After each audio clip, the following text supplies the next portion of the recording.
Read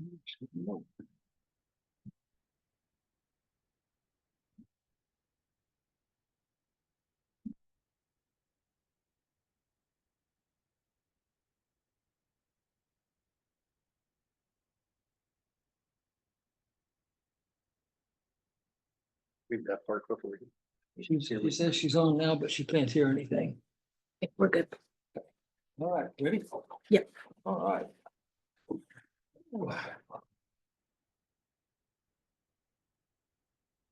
Good evening. Oh, excited.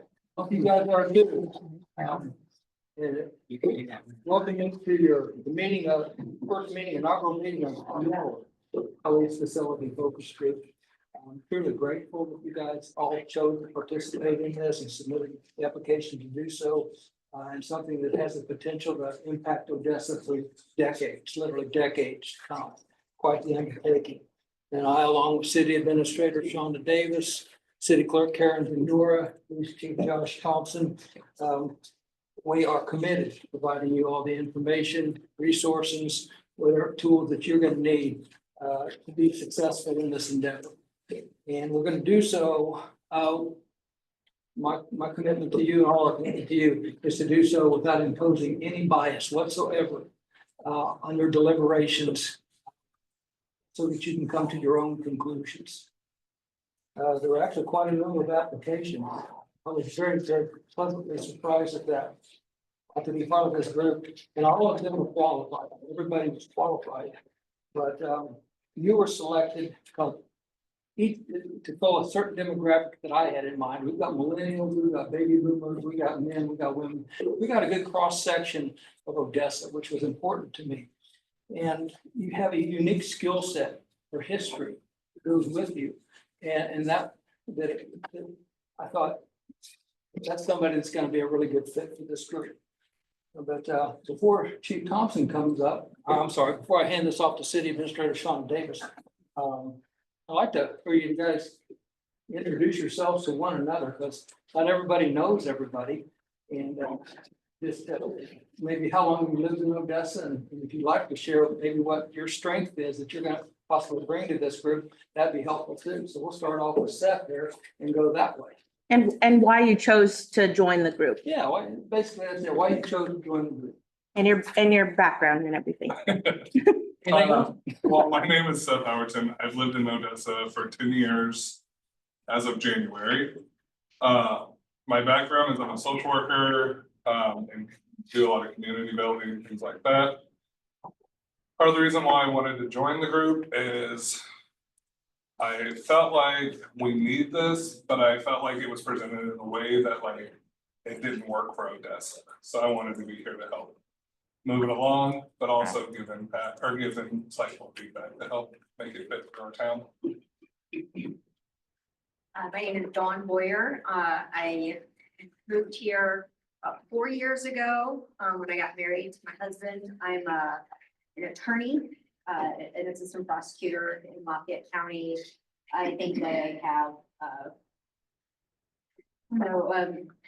I see the crime that happens here. I charge it. I think I have an interesting perspective, or maybe a unique perspective from like what this community might need as far as trying to,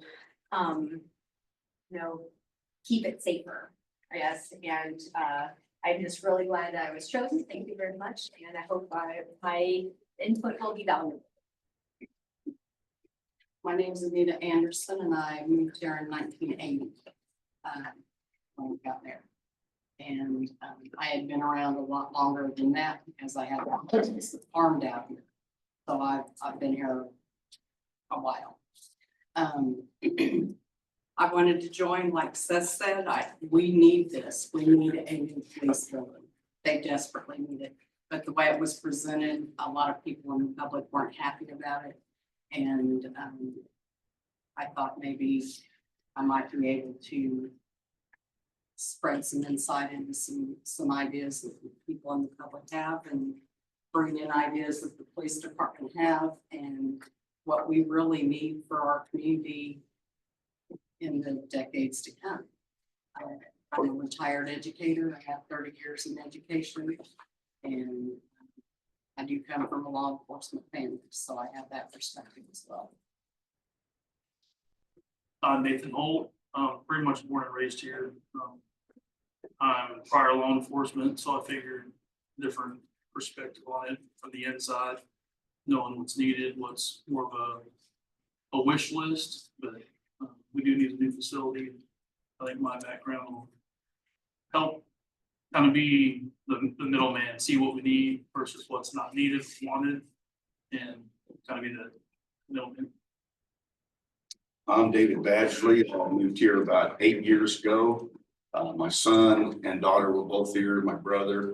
And so I came from Nevada, Missouri. And I've been in insurance, grocery business, sales, engineering department for Fram. I've got a varied background. I love problem solving. I like to see the solutions. And yeah, this one needs a solution. The police department being in basically a garage, to me, it looks like, does need a new place, and we need to build for the future because this town, whether we want to know it or not, is going to build. A lot of people are coming this way from the Kansas City area and trying to stay out of Kansas City, but they can still work there. So I'm thrilled about being on here. I see a need for it, and I've wanted to get involved in the community for the last 8 years. A couple of jobs that I was on had me out of town a lot, and so now I have the time to be able to do it. My name is Marlon Dyer, and I've been in the community, kind of like Anita said.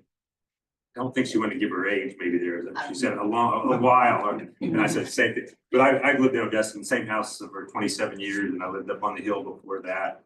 So I've been either in town or out in grew up on a farm outside of town. So I've been in the community for 60 years. I was a teacher and principal, retired, and worked at UPS. And that ended earlier this year. So kind of David said, I had some time. My time changed a little bit recently, but I have some time right now. And this is an important issue. He said it looks like a garage. Well, it was a shop building that I've been in there a few times to see Josh and a few other people. But before that, it was about 50 years ago when Coach Grayley was teaching us how to do something with leather or wood or something like that.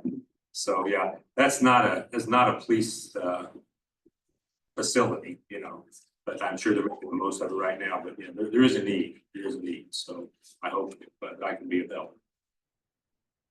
James Greenville, I moved here while I was in college in '93. I've pretty much been here with the exception of the 3 years my company transferred me out of state. My background is corporate America in law enforcement. I've been in police administration and still currently serve as a police officer, and also a business owner as well. My involvement in Odessa, I've served on several different boards and lived a life of service above self. So I'm very passionate about making sure that the police department here has the resources and facilities that they need. My name is Talon Searles. I've lived in Odessa for about 15 years. My background is a little bit in construction. I've also been a part of a lot of the community service things that have been going around in Odessa. I've been a part of Island Odessa for a long time. So I definitely want to use my strengths and my abilities to try and give back to the community any way that I can. I'm pretty sure I'm the youngest person here, and my wife and I are just starting a family, so we're definitely wanting to put down roots to try and make sure that it's not only safe for us, but also for the people that are coming after us. So I'm hoping to bring some insight to my generation and be able to kind of bring that to the table. Tom Casey, I moved to Odessa in 1989. Lived in Odessa until 96. I just live out just south of Bay City. So my input to the focus group is yes, we need a new police building for sure. I think my background in construction would help looking at existing buildings, new buildings, helping out with that. We just need to get the ball going on this, in my opinion. There's division in the community about this. I think the older generation is not for it. Younger generation, I think, is. So we need to get some type of program that we can present this to the community. So if something needs to be voted on or anything like that, that hopefully we'll go forward. Bruce Witsit, I guess I'm the old man sitting here now, born in the area, east of the community. I did live 17 years in the Blue Springs area, moved back to Odessa. I don't mind saying how old I am. I'll be 70 years old in December. Odessa is my hometown. I've been here long enough that criticize it when it needs to be criticized, and love it when it needs to be loved. So just, we do need a police station. Being a senior citizen, yeah, taxes are a big thing of what I'm thinking about. I'd like to retire and just live on my Social Security, and I hate to see those taxes go up and up and up. I think there's valid reasons why people voted against it last time. We need to address those, but we need to be progressive and get the police station that we're gonna need, or the longer we delay it, the more it's gonna tax, the more it's gonna cost us. So we need to all get our heads together and figure out something that we can pass and get the job done. Is Shannon able to share? Shannon, can you hear us? We have one more member, Shannon Dupree. Unfortunately, she contracted COVID. So credit to her, and we can't get her. We'll just have her share our next meeting.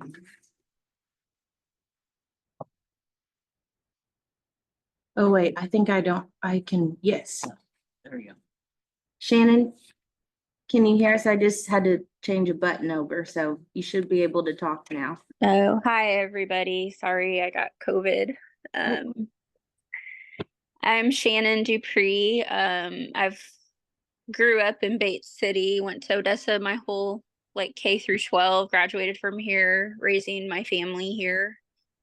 I have a background in accounting, and I just graduated with my psychology degree. I'm really just hoping to bring just a younger, I guess, perspective, and try to, make sure that we're meeting the needs of the city and the town and the residents. I just think it's really important that, we get to have a voice, and I'm just really thankful that I get to serve with you guys. We all have different histories, different backgrounds. We have finance guys that know number crunching, the financial part of it. We got community engagement people. We got needs assessment people. We have got everything. You have got everything that you need to make this happen. And we're going to provide anything that you think you need that we can provide. So thank you again. I am so grateful for you all stepping up to do this. Words cannot express my gratitude. So with that, I'm just going to turn this over to Sean. Thank you.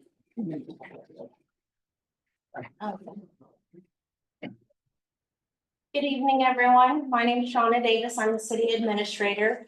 I've been in the position for about a year and a half. So I just wanted to welcome everyone and thank you for participating in the focus group. We're very grateful for your assistance. I just want to kind of explain a few things before we get into everything. So you'll see that you have your binders in front of you. Those are just, we kind of felt like the binder process would help kind of just allow you to gather and accumulate the resources as we go through the process. The way that we're looking at this is that, the staff that we have here, we're trying our best to not, we're not going to present you with any material.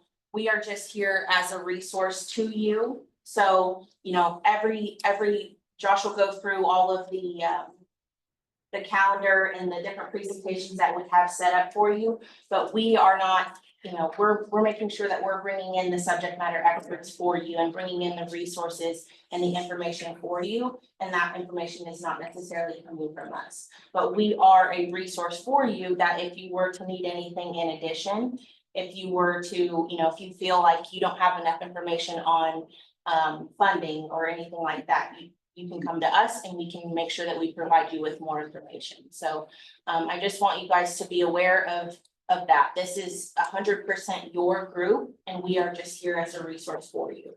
So, we've kind of curated a calendar for you and started to create those presentations and the people who we feel would be beneficial for you to hear from.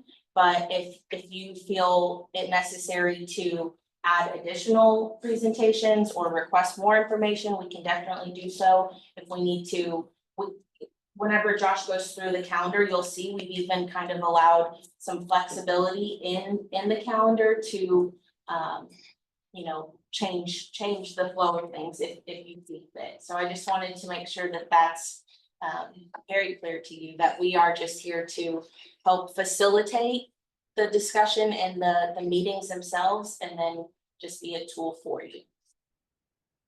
That's the main thing. And then of course, the overall goal for this is of course to have you all come up with a consensus on what you feel is necessary to present to the Board of Aldermen. So the way we've written the resolution to create this group is that by the end of this, I don't even know that we put 6 meetings necessarily in there, but by the end of the group's being, I guess you could say, you will come up with a recommendation that will be a written recommendation that you will all sign off on, that has a consensus on what the recommendation is that will be presented then to the board. So the main goal, of course, is to decide on what's best for the community in regards to a public safety facility.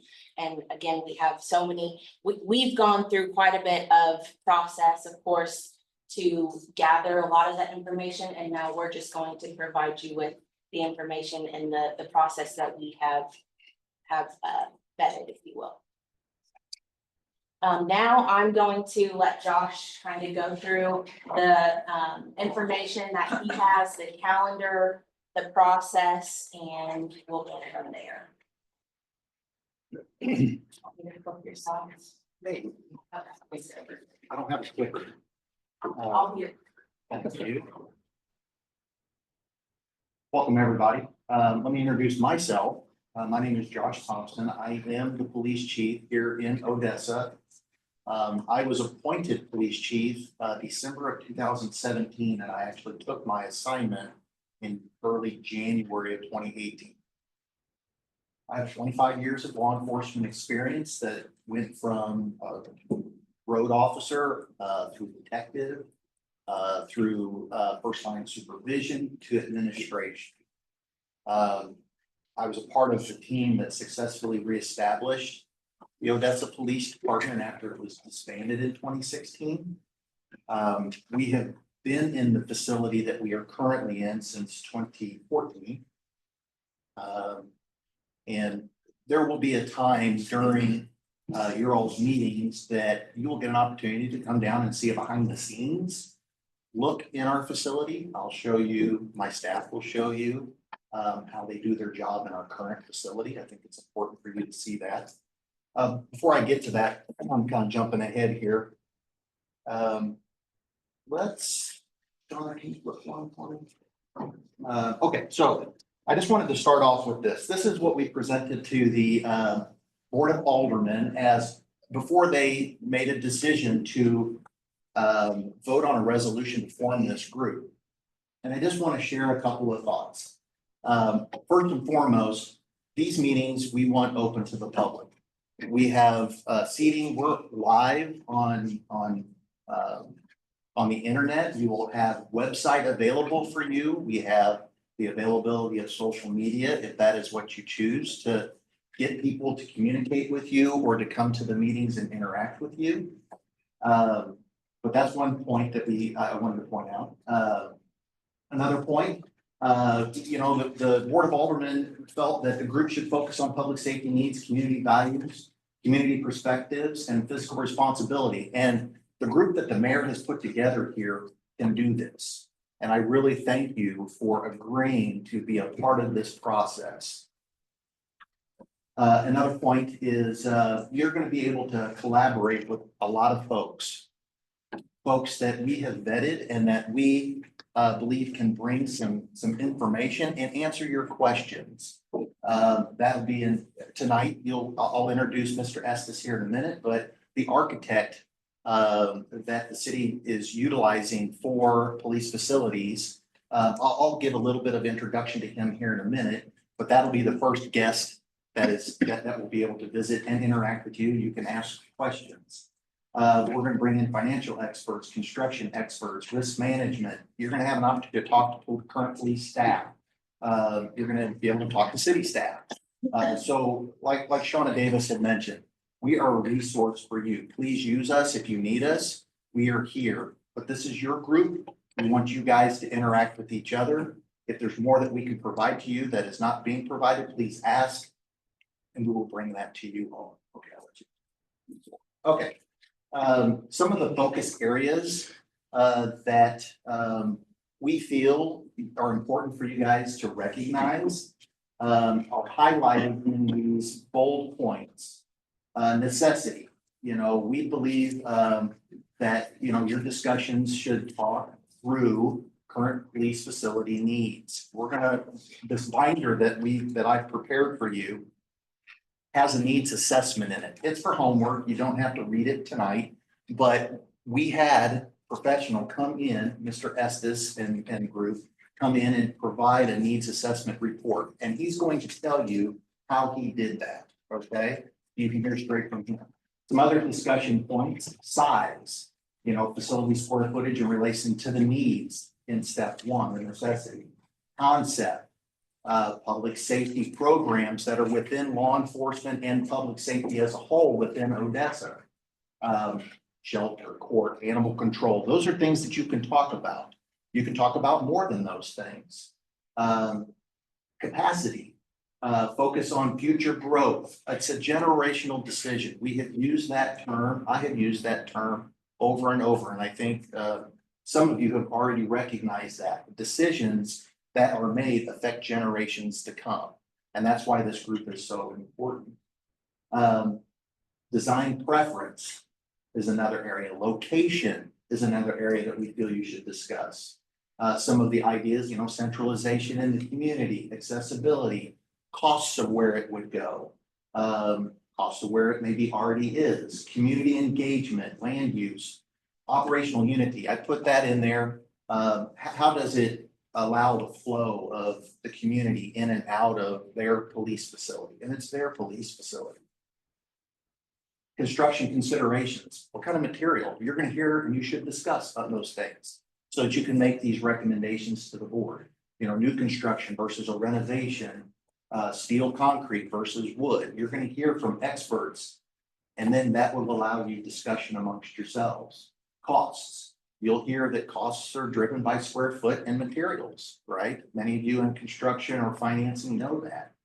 And then funding sources. Those will be topics that you'll discuss. Shauna, anything else you want me to hit on with that? I'll let you flip. Okay, we talked a little bit about calendar. In the front of your binder, you will see a calendar. And I didn't put, so we're gonna just, you can see September in there. Basically, when we put this calendar together, it was for the Board of Aldermen to know the direction of establishing you as a legitimate focus group in the city, in the community. So you'll see that we went through some steps in September. You can flip through October, where the mayor did his selection process. And if you would flip over to November, you will see that it brings us to today. Today's topics, are going to be for this November 14th date. We're going to do our introductions as we've already started. We'll talk a little bit about the responsibilities and the purpose, which City Clerk Karen Dora will talk a little bit here in a second about those responsibilities. You're gonna hear from Mr. Estes, and I'll introduce him in just a minute.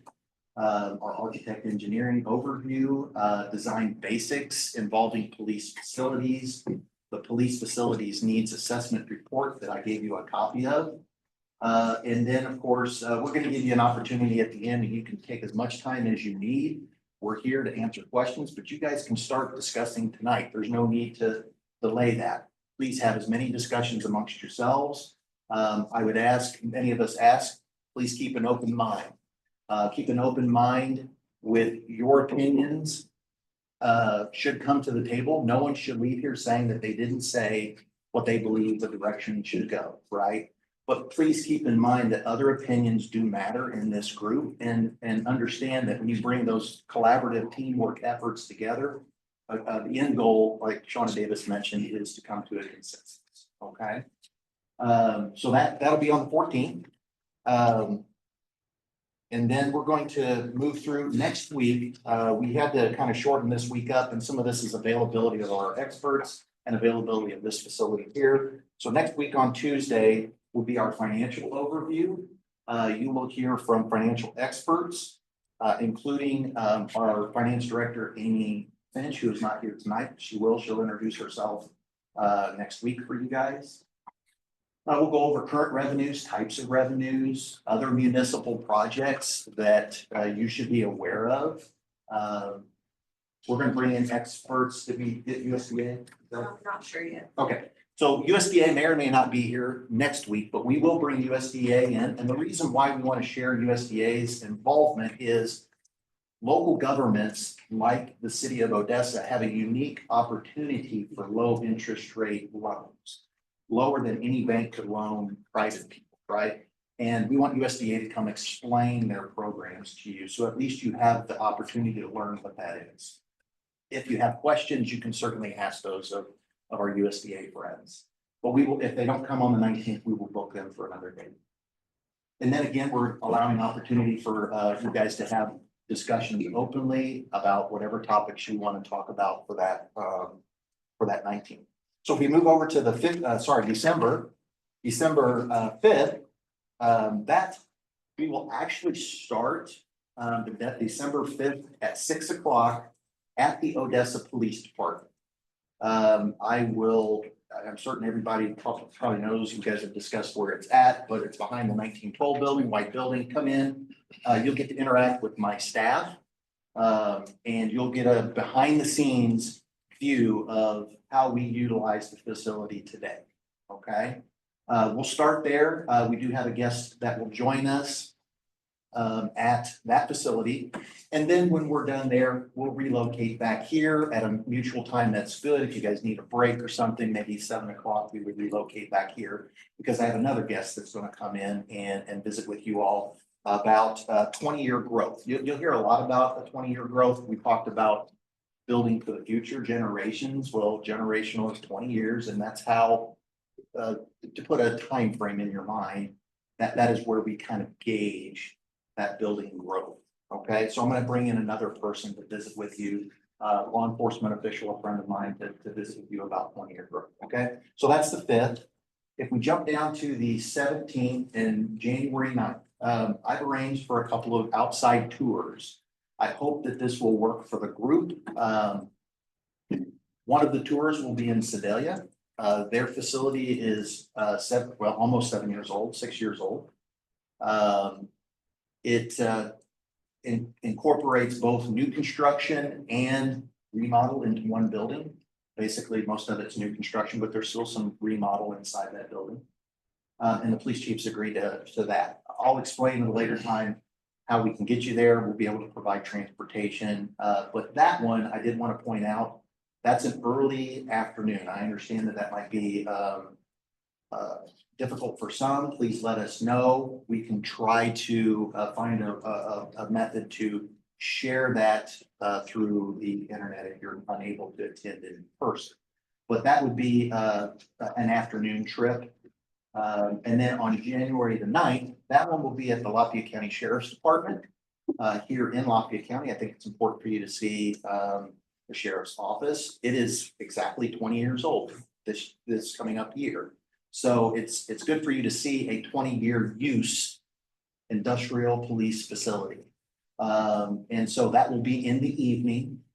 Arranged for an evening trip there. And again, that would be in Lexington, a little closer to home. Okay, so the 17th would be in Sedalia, and if we flip over to January, the 9th in Lexington. On the 21st, we'll be back in this building, and we're going to bring in experts in risk management. Many people, what is risk management? Just real simple, insurance, okay? Liability. It's important for you to see how facilities affect that, all right? Because if it's not done the right way, it can actually increase your liability throughout the years. So we're gonna bring in some experts. We're also gonna bring in some experts regarding construction projects overall. Okay, people who actually go out and build these types of facilities or manage these types of buildings, okay? And then again, every one of these meetings will allow for you guys to have discussion. So we're gonna kind of put the front load those meetings with these experts, and then you guys can have discussions about past information that you've already heard, plus new stuff that you have either going to hear or are currently learning. On February the 6th, if you flip over to February, we wanted an opportunity for the public to come in and visit with you all. They can come right here to this facility and interact with you all, ask questions, or you might hear from them so that you can hear more of the community's input. All right. That will also be an opportunity for discussion.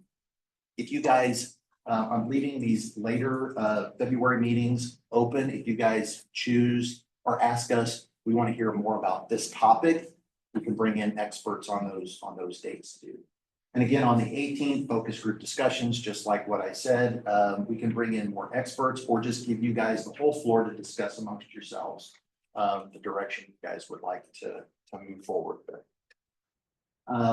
The reason the March date is highlighted in red is that is the Board of Aldermen meet once a month, and that is the regular Board of Aldermen meeting.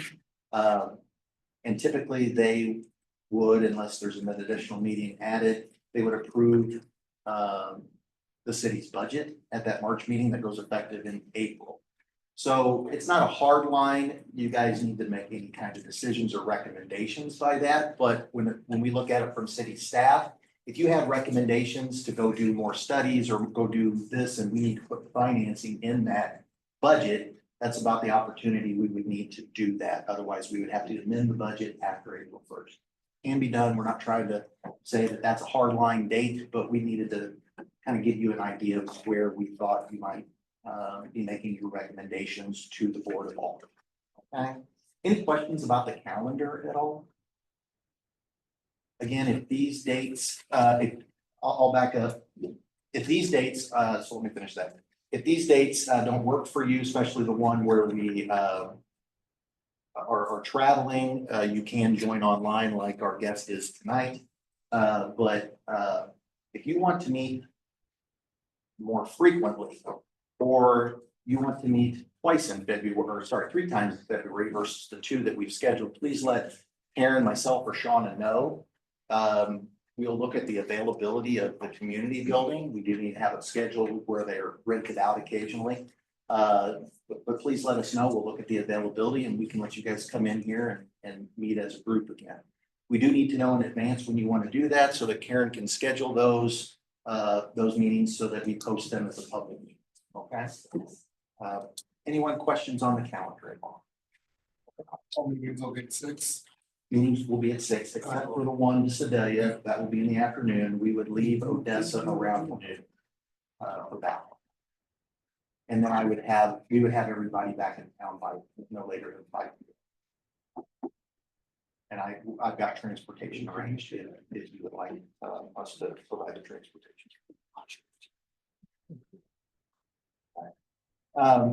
Real quick, I'll go over the binder. Is that okay? That's it. No, we don't. Okay, all right. No set format here, so. Okay, the binder, you're gonna see it kind of laid out. In the front, and I'll share with you the very front of that. The city went through a process. And not to go back many, many years ago when we started that process, but we went through a process of finding an architectural and engineering firm to help the city through a facility design process and potential construction process. And at the conclusion of that, we hired Police Design Facilities Group, and Mr. Estes, I will introduce here in a minute. You're gonna see that his submission, his company's submission in the front. It talks a lot about their credentials, what they do for a living and how they operate. They are a Kansas City-based firm. That was one of the pluses that we really liked, that they're based out of Kansas City, Missouri. So a lot of their experience, costs, and knowledge are based on Midwestern numbers and the data, okay? But all I can talk about is data because it's phenomenal. If you flip the tab, you will go to another document. This is it's a 90+ page document. All of this is on our website. I gave you guys paper copies, but if anyone wants to go see this, it is on our website. You can download it from there in PDF versions. This is the needs assessment that Mr. Estes' firm completed for the city of Odessa. And it's for homework. You guys can read through it and certainly come back with questions if you have them. It talks about overall police facility design, but it specifically goes into the Odessa Police Department operations, how future growth is included in that. After that document, excuse me, I'm sorry, my next tab. Okay, so the remaining tabs that you see in there are going to be some updated tables involving square footage, because during our process with Mr. Estes' firm, we reduced square footage, which also reduced costs. And you'll see all of those documents in there. And then finally, towards the back of the binder I just wanted you to see my staff. You might not meet all of them and you might not have met all of them, but you'll see some photographs in there to kind of share who they are. You'll also see an expected 20-year growth chart where we would, based on population growth, we would need additional staff to provide adequate public safety to the community. And then at the very end, I put some notebook paper in there so you can jot notes. These are yours to keep. Please write in them. Please highlight whatever you need to do. You can take those with you. John, is there anything else to find you want to go over? Nope. Okay. Did you want to do this part? Yes. Okay, all right, I'm gonna turn this back. Any questions at all while we move on? Okay, I'm gonna turn it back over to Shauna and she's got something. Okay, so before we go over to James, I wanted to do a quick activity to do some goal setting. So I've written over here the start, well, I've written a mission statement, but I didn't want, I wanted you guys to be able to kind of edit it, I guess. I want it to be your mission statement. So I wanted you guys to take a look at it and then tell me how we can edit it to make it fit the best for you guys. And then after this, we're gonna do some goal setting as well. Everyone see it okay?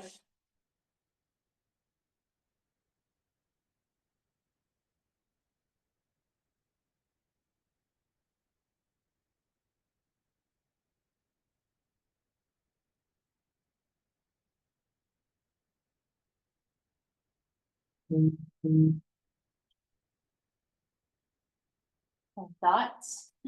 What do you think? Maybe adding something in there about community needs present and the future, Say it again? like community needs present to future. Oh, okay. And you can see what the statement was. This page over here is suggestions. I might have to, I'll just take notes and then rewrite it.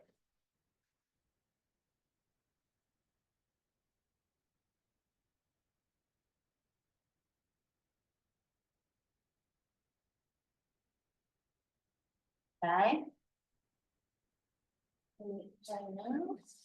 Yeah, I just want to echo that, because it, under like police department's operational requirements, I think it would be nice to have something about community needs, community growth. And ensure that we're respecting like the community needs while the police department's operational. Okay, so what, you mean like list that here too, or in addition to? I think in addition to. So like support our police department's operational requirements. And community needs at present, future, whatever. Oh, like moving that, he's saying list. The group will assess community needs present and future up here. Do you want to say the rest? Yeah, that's what I'm thinking. Okay. So then it would read, the Odessa Police Department focus group will recommend options that align with public values, support our police department's operational requirements. Assess community needs, present and future, and ensure fiscal responsibility of taxpayer dollars. Okay. And then we will. Cross that out.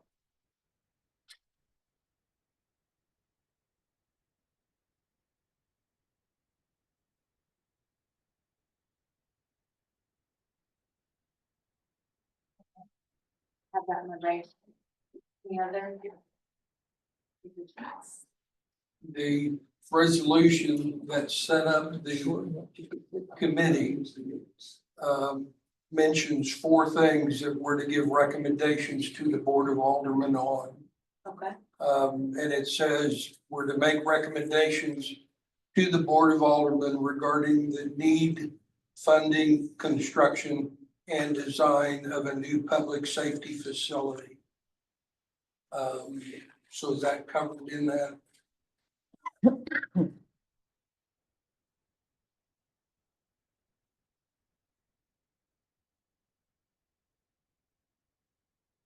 All 4 of those things that we're to recommend to the Alderman.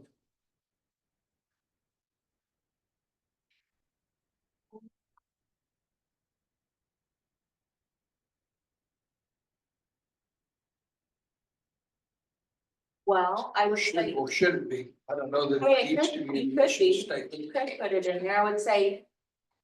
Like maybe you could put, like.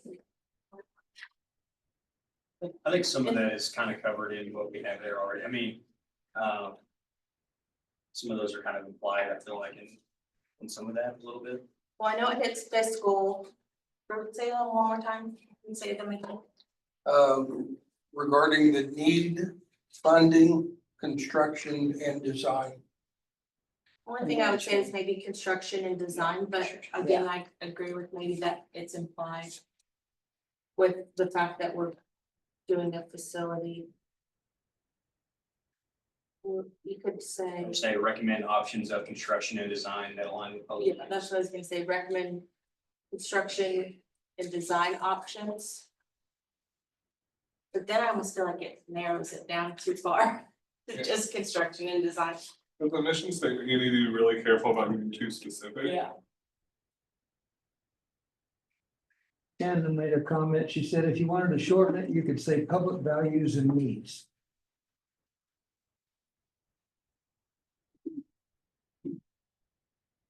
But when we lose that, then when we put it down here.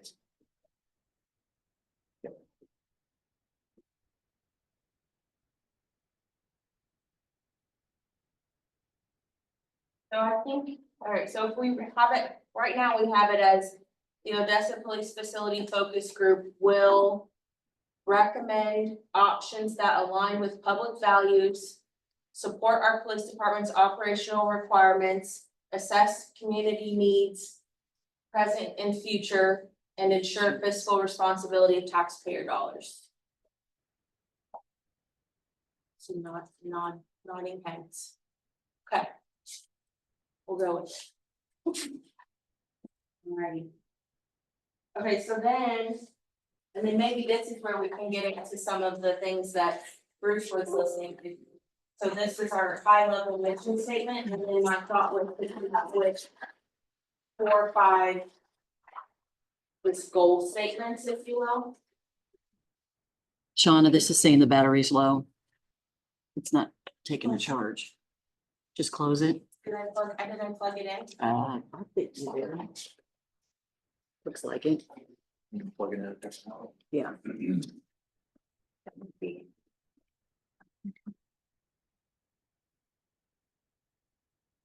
Okay, it's charging in the corner. Thanks. Don't need to lose this. Okay, so then just a few goal statements.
Still there. Good. Your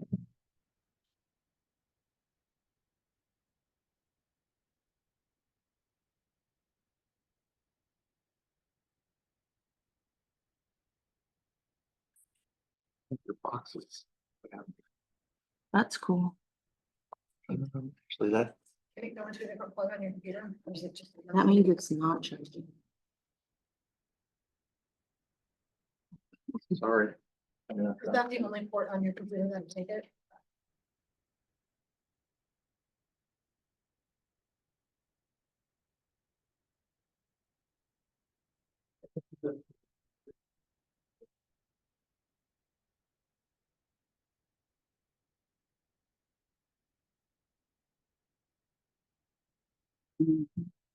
Shauna, if you wanna keep going, I got Shannon on Messenger on video, so Alrighty, she can see what you're doing, she can hear. yes. I'll keep going. Can you record that? Now it's on.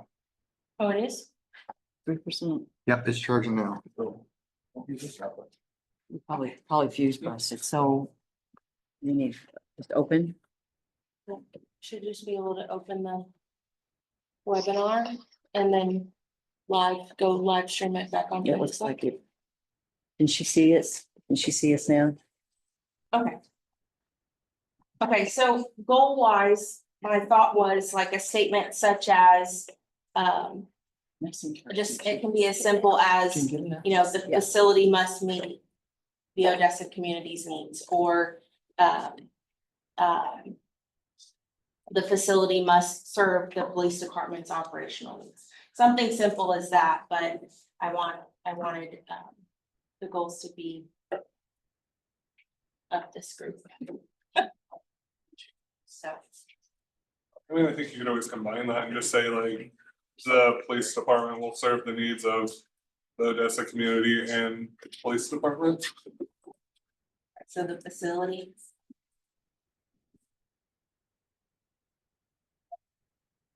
will serve the needs of the Odessa community and police department.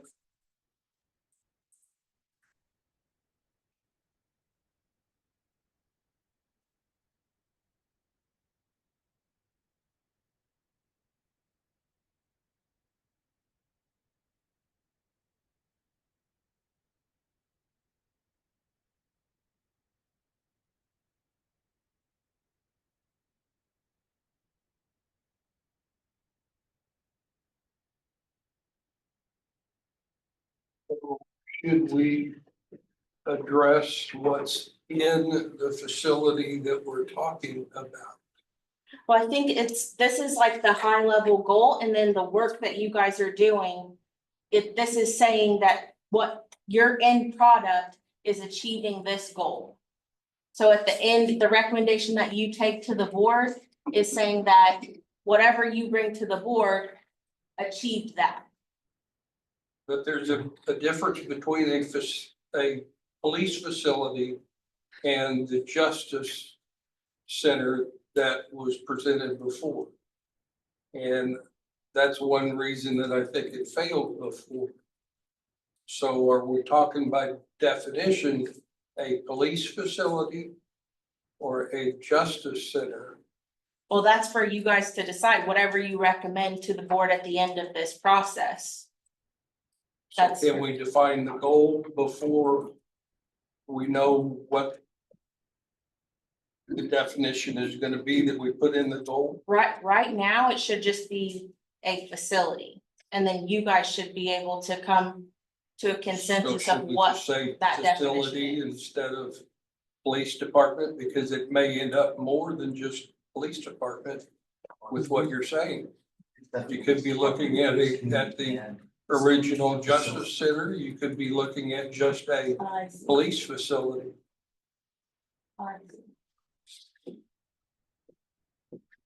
Just as a community. So would you rather it say justice center? I would rather just say facility because we don't know what type of facility you're looking at. Well, overall, the goal is to, get a facility to serve the police department, right? The question is it gonna serve both needs? So that's my question. Is it just the police department? Or is it the police department, the court, and a community shelter?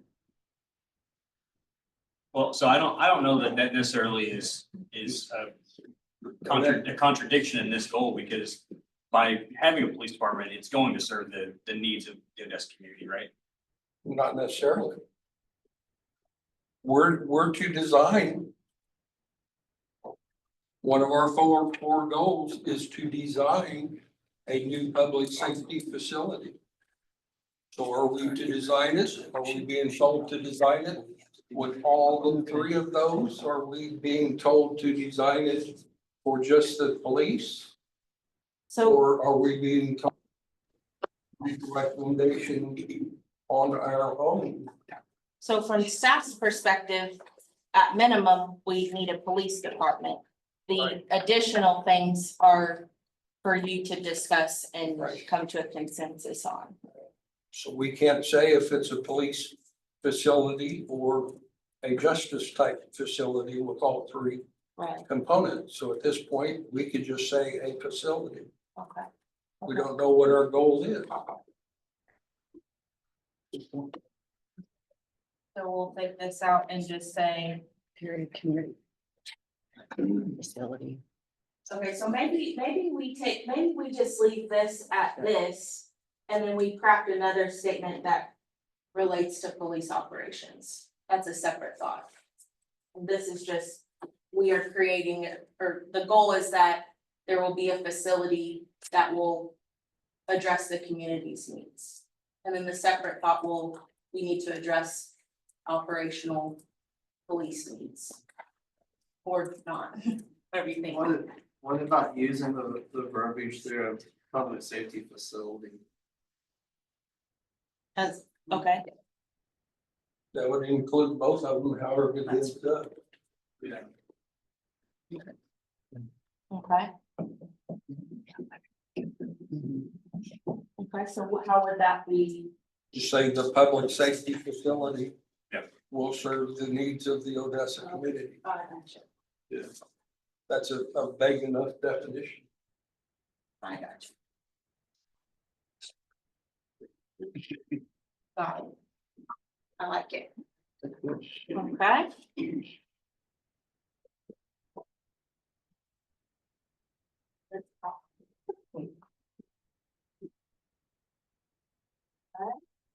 Then another.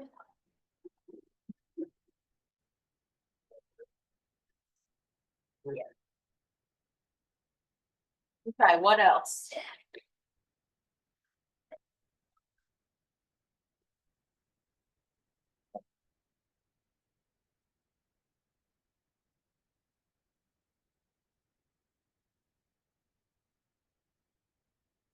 Say, a goal statement related to, the future needs of the community or future growth components of the city would be beneficial.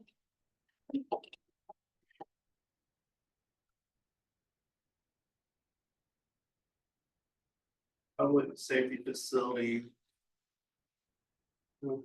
Projections to meet our future needs for. Years to come. Okay, so I think so. Future.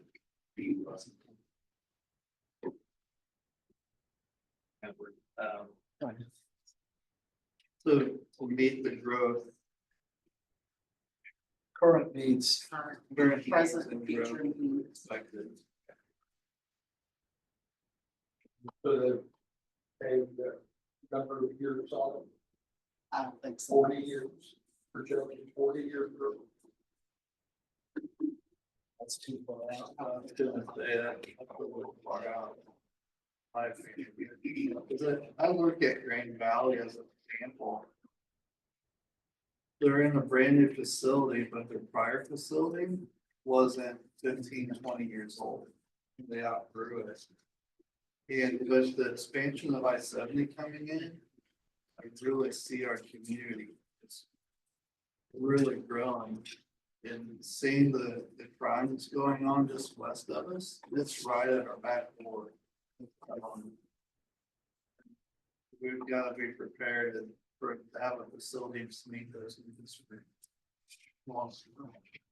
I think in the packet here, chief projected his staff size for 20 years, wasn't it, chief?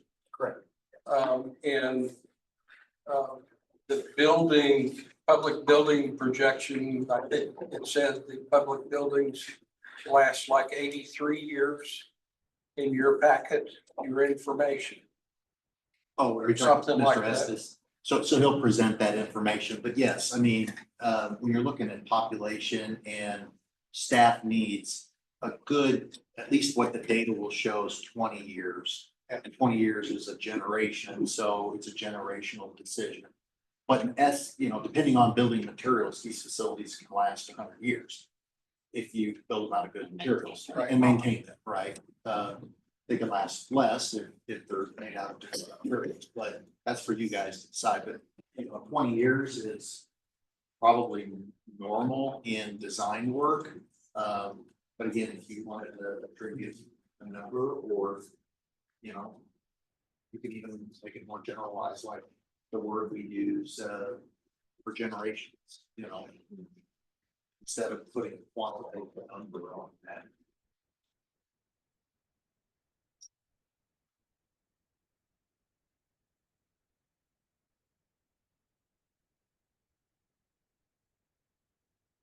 With the kind of generations, I think if you get too specific with a number, then you're asking for trouble. Because somebody will remember, said this is gonna last 30 years. Yeah. And it'll get It's used to been being. 20. Someone will remember.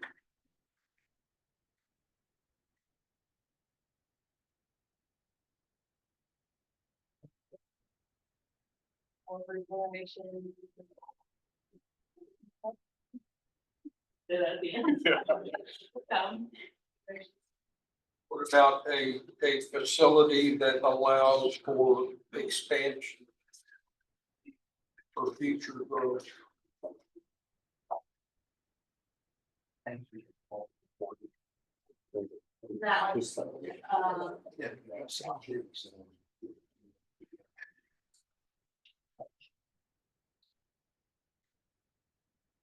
that and or. I'm sorry.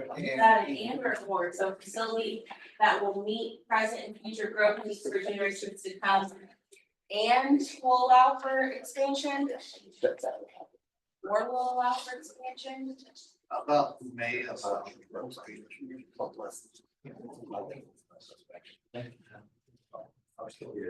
Because you can build a building. And shoot it for 20 years of growth. And then all of a sudden, you've outgrown that. And if you don't have land available next to it. To build onto it to allow for more expansion. Then you're looking at building another building and maybe repurposing that. I will also agree with that, because I mean, that was one thing that the mayor and I talked about, was potential of building a smaller facility that had the ability to have do it as. But that's a great.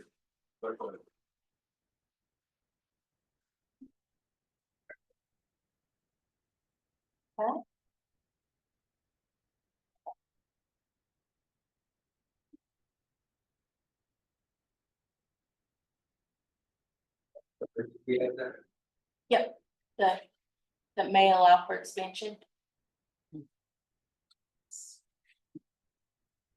All right, what else would we like to add for goals? You need something around location. Or primarily around like thinking about the future growth of Odessa. And how Odessa is growing as opposed to like where we're gonna put this. I think that was one of the big failures. Of where it was originally slated, right next to a building that we just sold for senior living. So maybe thinking about being. You know. We have a program about that, I don't know. So maybe like a facility.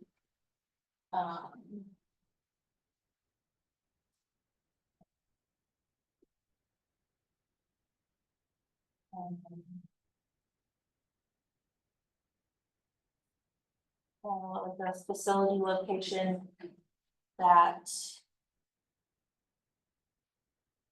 Centrally located. fits the community or centrally located. Yeah, centralization, accessibility. Cost, community engagement, land use, operational unity. Fun words we could throw in there. Well, because I mean, if they really redo those entrances to Odessa.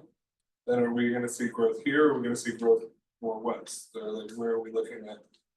You know, the new expansion, because we don't wanna stick a police department in the middle of town if it's gonna take longer to get to a school, or. Yeah, I think we need to be. That's very important. Central location and accessibility to residents and like residential location and accessibility to the schools are the three important things from our perspective, I would say. So. But I think we could craft a goal here that talks about location and the importance of matching the location to the community's fit, like a community fit, you know what I mean? I don't know how to word it, but.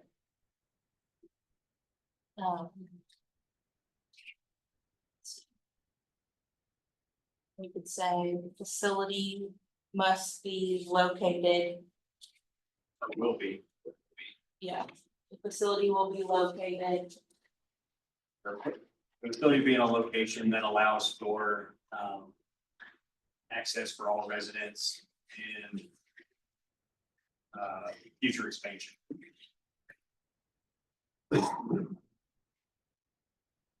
Maybe in a location that is accessible.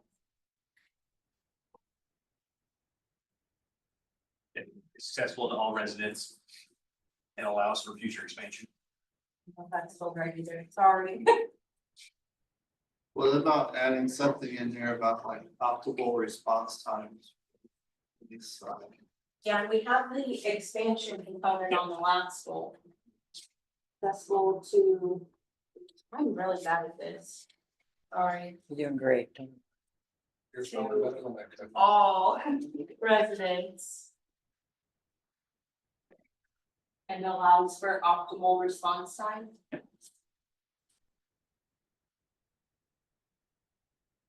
What is your goal, chief, for response time?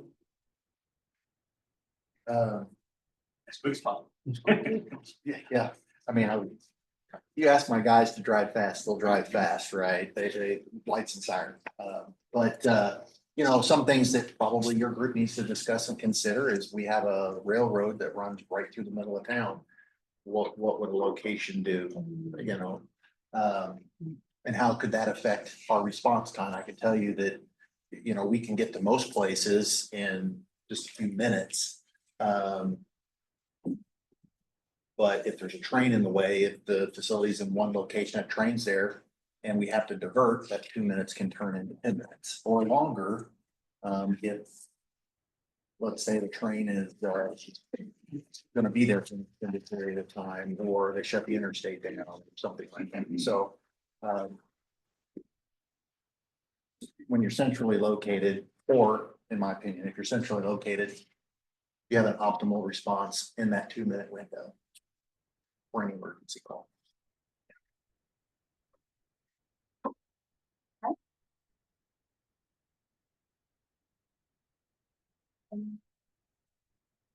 Chief, with the plan that was put together before, I'm really surprised that the 20-year population projection goes from 5,600 to 6,800 population in 20 years.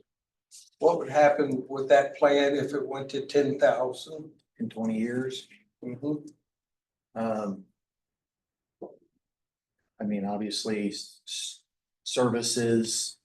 I mean, the Board of Aldermen would have some digestion, and are you talking about the facility or just my operation? That's the facility. With the facility.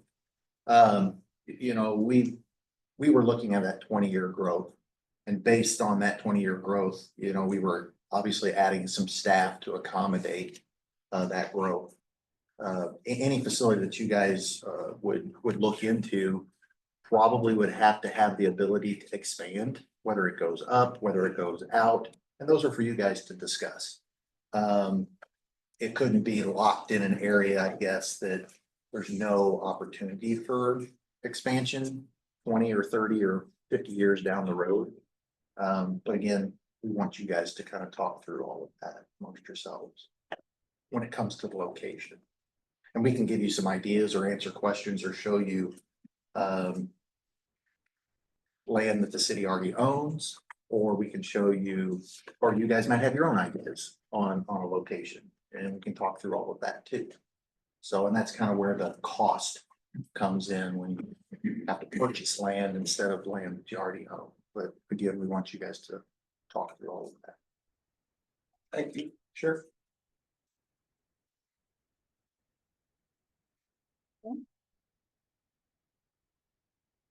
I think one that I feel like is necessary would be something about the financial aspect of it and the taxpayer dollar aspect of it.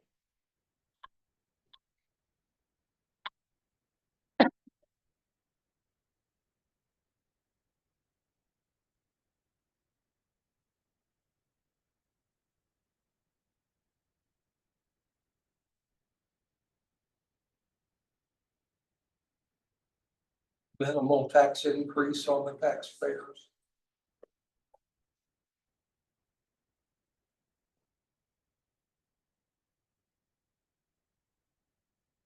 Well, that wouldn't No, necessarily cheap promise that. I'm gonna start off with that.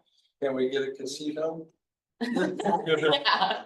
We need something big. We maybe do something to where we'll look into other revenue streams to keep it within. Like maybe even make recommendations to the Board of Aldermen to consider other taxable incomes, like if we ever got a dispensary here. You know, like I know other cities have passed, you know, like specific taxes for that, like, We do have We that. do. yeah, Yeah. so We're like. just waiting for the dispensary. Yeah, but just like looking at that and maybe for some way to put in, you know, revenue from that, and then also like, you know, he said keeping, you know, taxes, you know, without going to overboard. Okay. What about verbiage of fiscally responsible maintenance? Yeah. Financially sound, maybe, Yeah, get the most out of every dollar. yeah. Something like that. Exploring the most financially sound opportunities out there. Which Are available. Yeah. Okay, so when we say the group will make recommendations that are, Financially responsible. Fiscally responsible.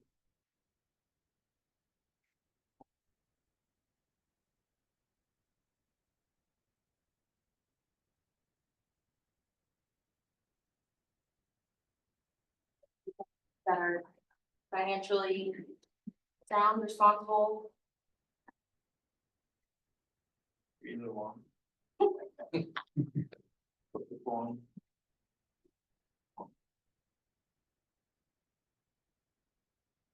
Now just find some of what responsible is for. No, responsible. Okay, this financially responsible.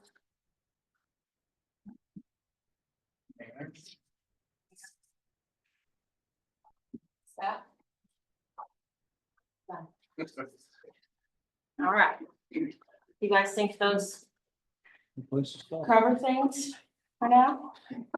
Okay, standing in the way of the good content, so. All right, well, oh, we still have Karen to come out? Okay. All right. Oh, that can't be embarrassed to me. I was looking at it, I didn't see it.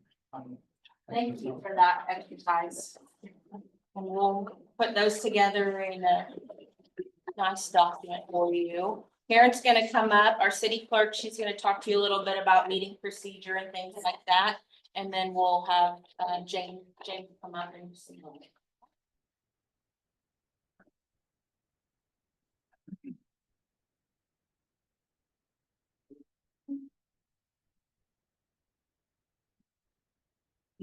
One.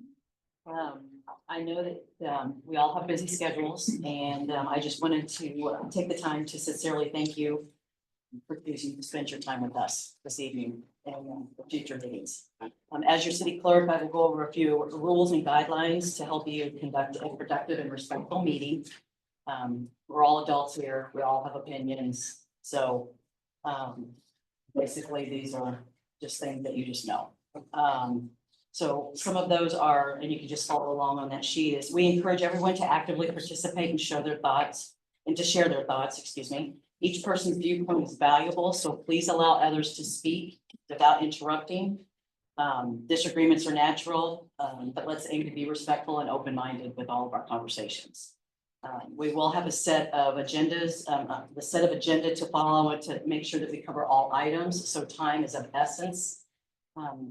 And to talk about the facilities, the needs, the solutions, to just be mindful of time. This group represents a range of community perspectives, so strive to consider viewpoints that may differ from your own. The ultimate goal is to reach a consensus that reflects the best interest of the entire community. So we ask that you are open to compromise and problem solving. And of course, keep the community's needs in the forefront of your decision. Consider how your decisions will impact all residents of all ages. We expect input from each of you, so please listen and respect each other's thoughts and opinions. And be open about your thoughts and reasonings, and if you have concerns, share them with the group. This is a judgment-free zone. We will focus on problem solving and finding common ground, and if you need clarification on a subject, by all means, just speak up. We're here for you. And as you are aware, the meetings will be live on Zoom. They're recorded. They are posted on our city website. You can click on under Agenda and Minutes tab, and all of our meetings are there, all the minutes. I will be taking minutes for these meetings, not verbatim, but just highlighting the bullet points. At the next meeting, I will ask you to nominate a chair for your group. So be thinking about that in the discussions that you've talked about with the things that you're involved with, and on the side note, and what your constituents are, how they feel about the whole need here. The chairman will assist in facilitating the meetings, and that chairman will be reporting back to our board of aldermen at their meetings. If we happen to have more than one nominee, because that's what we will do at the next meeting, you will nominate someone, and if there's multiple, we will put their names in a hat and we'll draw from a hat. That's pretty much the only vote that you will be conducting, is the chairman. Shauna and I will both meet with the chairman after and just kind of discuss how the meetings will flow and that. With all that being said, is there anything that you would like to add to these rules? Could we talk a little bit about the Facebook message thing that was set up? The Facebook, there's a Facebook message group that was set up for sending information to the group. Oh, is that what you had set up on the website? Or On the website where they can type in, Shauna, that public can make comments and it goes to this. It's group. not on Facebook though. Is there something on Facebook? I think it was a Facebook message group. Maybe it wasn't. Maybe it was just a text group. We had a group text. Oh, Okay, so it was just a text group. We cannot discuss anything in that text group, correct? correct. Because that would be a violation of sunshine law. So are you saying this is the text group that I had set up? Yes. Yes, correct. That is correct. Okay. Yeah, we still go with the sunshine law. We still go with Robert's rules. That's always a given for any committee meeting, focus group or committee.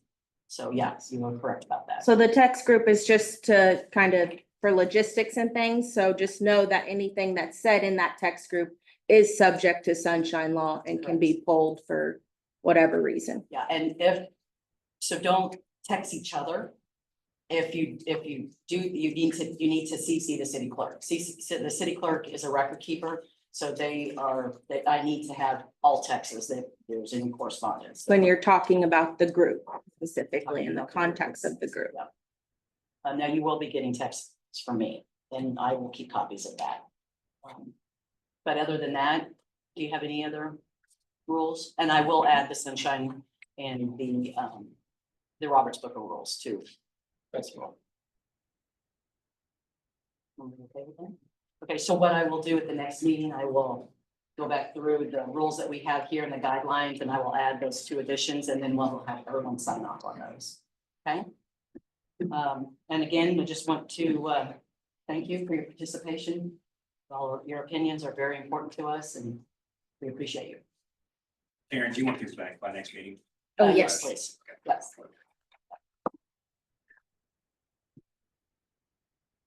If they need to take a quick break. Yes. Okay, couple of housekeeping procedures. You can take a quick break if you want to stretch. There's water, soda, and then we'll get Mr. Estes, I'll get him set up for his PowerPoint, and then we'll join back maybe 5 minutes, okay? The 5-minute break, okay? There's a restroom right through this one here, and there's double restrooms back there, okay? We'll take just 5 minutes.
Okay.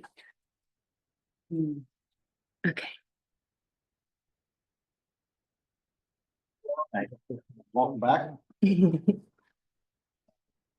I'm really excited to introduce our guest tonight. And again, I want you to feel that you can interact with Mr. Estes, ask questions. He does have a presentation. I will help him flip through some slides.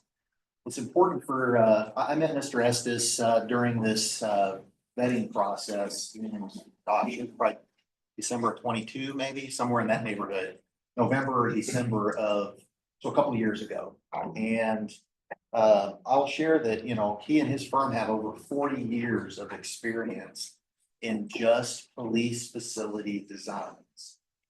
And I think that's important. You know, does Mr. Estes's firm build schools?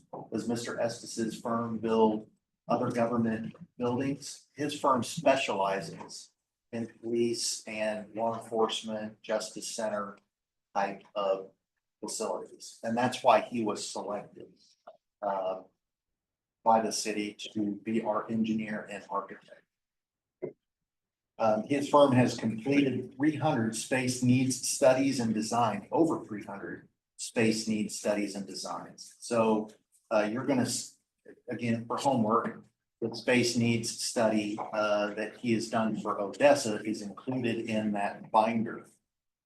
And he'll also talk a little bit about the data that he and his firm has collected over the years allows him to narrow down and really narrow those costs down. So when he tells you that a facility this shape, size, these materials is going to cost approximately this amount of money, he knows what he's talking about because there's data behind what he's telling you. And I'm not going to steal his thunder. I'm going to let him explain that to you. Without further ado, James Estes. Thank you, sir. Well, it's true. I consider myself an expert in police facility design, but really all that means is you don't know much else other than this one little topic of focus. So that's kind of where I am. I appreciated hearing, you know, kind of the backgrounds of each of you. I was curious about that coming in because I wanted to actually ask, can we kind of get an introduction? Because I'd like to know who I'm speaking to. Because not that it changes what we're trying to do, but I think it changes probably the points of interest I think you all might have. And I do want to ask you though, as a group, maybe just show a hand. How many of you have kids in the area now that go to the schools here? Show of hands. How many do you have kids? Any of you have kids that have gone through the systems here and want to stay in the area? So you have a vested interest in the long term of this because you have kids and you'd like to see your kids be able to stay in the area, at least close by. Maybe they work in Kansas City, maybe they live here. How many of you work in Kansas City? Well, to you, you have my sympathies because I don't think I've ever driven out here at 4:30 or 5 o'clock until this evening. I feel for anybody that has to do that every single day. I'd be working lots of overtime late into the night, waiting for the traffic to die down because that's a trip. But anyway, I want to talk to you, and really, I'm here to answer questions. Any questions that you all might have, and I will tell you this: even after tonight, I forgot to bring. I brought the wrong clipboard, the business cards to pass out, but I think I can probably be found my email address or my contact number. Okay. But I mean, at any point in this, as you go through this process, I mean, don't ever hesitate to call me and ask a question. I understand in groups, sometimes we hate to ask questions that we don't have the answer to, or at least sort of know the subject matter. So call me anytime about any type of information. But I'm really here tonight to address some of your very initial early questions about this process. But I think probably to do that and give you a framework for asking those questions, it's best that I give you a little bit of a presentation. So I'm going to give you a presentation that kind of goes into the areas of the process that we've already been through, some of the issues related to police facility design and cost, those types of things. little bit more information about the space needs study, and as the chief said, how we put that study together. And then hopefully that'll give you kind of an area where you can kind of start asking questions or kind of start thinking about some of the things that are important to this project. So the first thing I want to do is give you just a little bit of a background about the process and the timeline that we went through. Yeah, I think it was in last year in 22, year before, where we went through the selection process, and it was completed in January of 2023. And that's when we were hired. I think you certainly have the right to know why I think we were hired, why the city brought us into it. And this is kind of our background. And the single best thing to do is just say, it's the only thing we do every day at our office. This is the only project type that we work on. All of my staff, they're focused right now on law enforcement facilities. I think right now we're doing around 7 projects, and we build projects, this type of building all around the country. So we bring kind of a national flavor for law enforcement. We don't just get locked into how they do things right here in this community or how they do things in a couple of communities around here. We kind of bring the ideas that have a national understanding. And I think that helps us to stay on top of law enforcement all over the country and bring good ideas to the department to make sure they're getting facilities that not only meet their needs for today, but going into the future. The chief kind of talked a little bit about some of the details, the numbers of facilities we've done. And I think more than the number of facilities, it's really kind of a matter of what does that mean? Does it matter if you design 10 facilities versus 300 facilities? Well, I would tell you that I think we learn something all the time. We probably don't experience new things or unexpected things too often anymore. And I think that's kind of a good thing, that we're not surprised. It's very seldom that we're surprised anymore, but law enforcement is evolving. It's the buildings that support them are evolving. So we are always learning, but we have a good background, a good history of how these facilities came to be, how they've evolved over time. And that helps us to make sure we're designing in a good long-term fashion, in a way to meet traditional policing. Policing is reactionary. It's become much more proactive in the past 20 or 30 years, but it's a combination. And we don't want to get too far into faddish types of law enforcement that kind of come and go. And believe it or not, they do. And I think it's our background in facility design that really helps us with that. So in addition to planning these buildings, designing them, getting them constructed, overseeing the construction, make sure they're built the way that we actually plan them. We also have taught on the subject for very many years. My predecessor, when I came into the company, he used to work for the International Association of Chiefs of Police, and he, as an architect, he was conducting their planning seminars on how do you design law enforcement facilities. In 1992, I went to work for him in 1987, but in 1992, we started doing our own independent seminars on law enforcement facilities training. So we not only practice the design and construction of the facilities, we teach on the topic of how you successfully plan these facilities. And I want to share with you just a couple of things from that involves a committee like this. Over the years, we've learned more and more about how not only to successfully plan facilities, but how do we successfully get funding? One of the most important things that we can do on a project such as this. And within our seminars, we talk about a lot of different topics, but one of the topics we cover is how do you take the information? How do you inform? How do you educate the public? How do you get the buy-in to the facility? And how do you, at the end of it all, what you want is a successful bond referendum that funds the project that you're trying to get designed for the benefit of the department and the community. So over many years, we really learned a lot of things, and we started incorporating them into our seminar. And there's a lot of things that I think we see that are key when we look at, well, what made one project successful from the standpoint of they got the public buy-in, they got the funding support, versus this other one that didn't. I think there's a couple of things that have made the biggest difference. And one of them we actually learned probably in the early mid-90s. And the first thing is this, is that all of these projects, you have to have somebody that almost by force of will, and I'm not talking about taking a gun and going to the citizens and threatening them, but almost by force of will intends to get these projects done. And that means convincing the public of the need for it, that it is, all the planning is appropriate, it's been done in a reasonable fashion, and that there's going to be a benefit, that there's got to be a benefit to the public.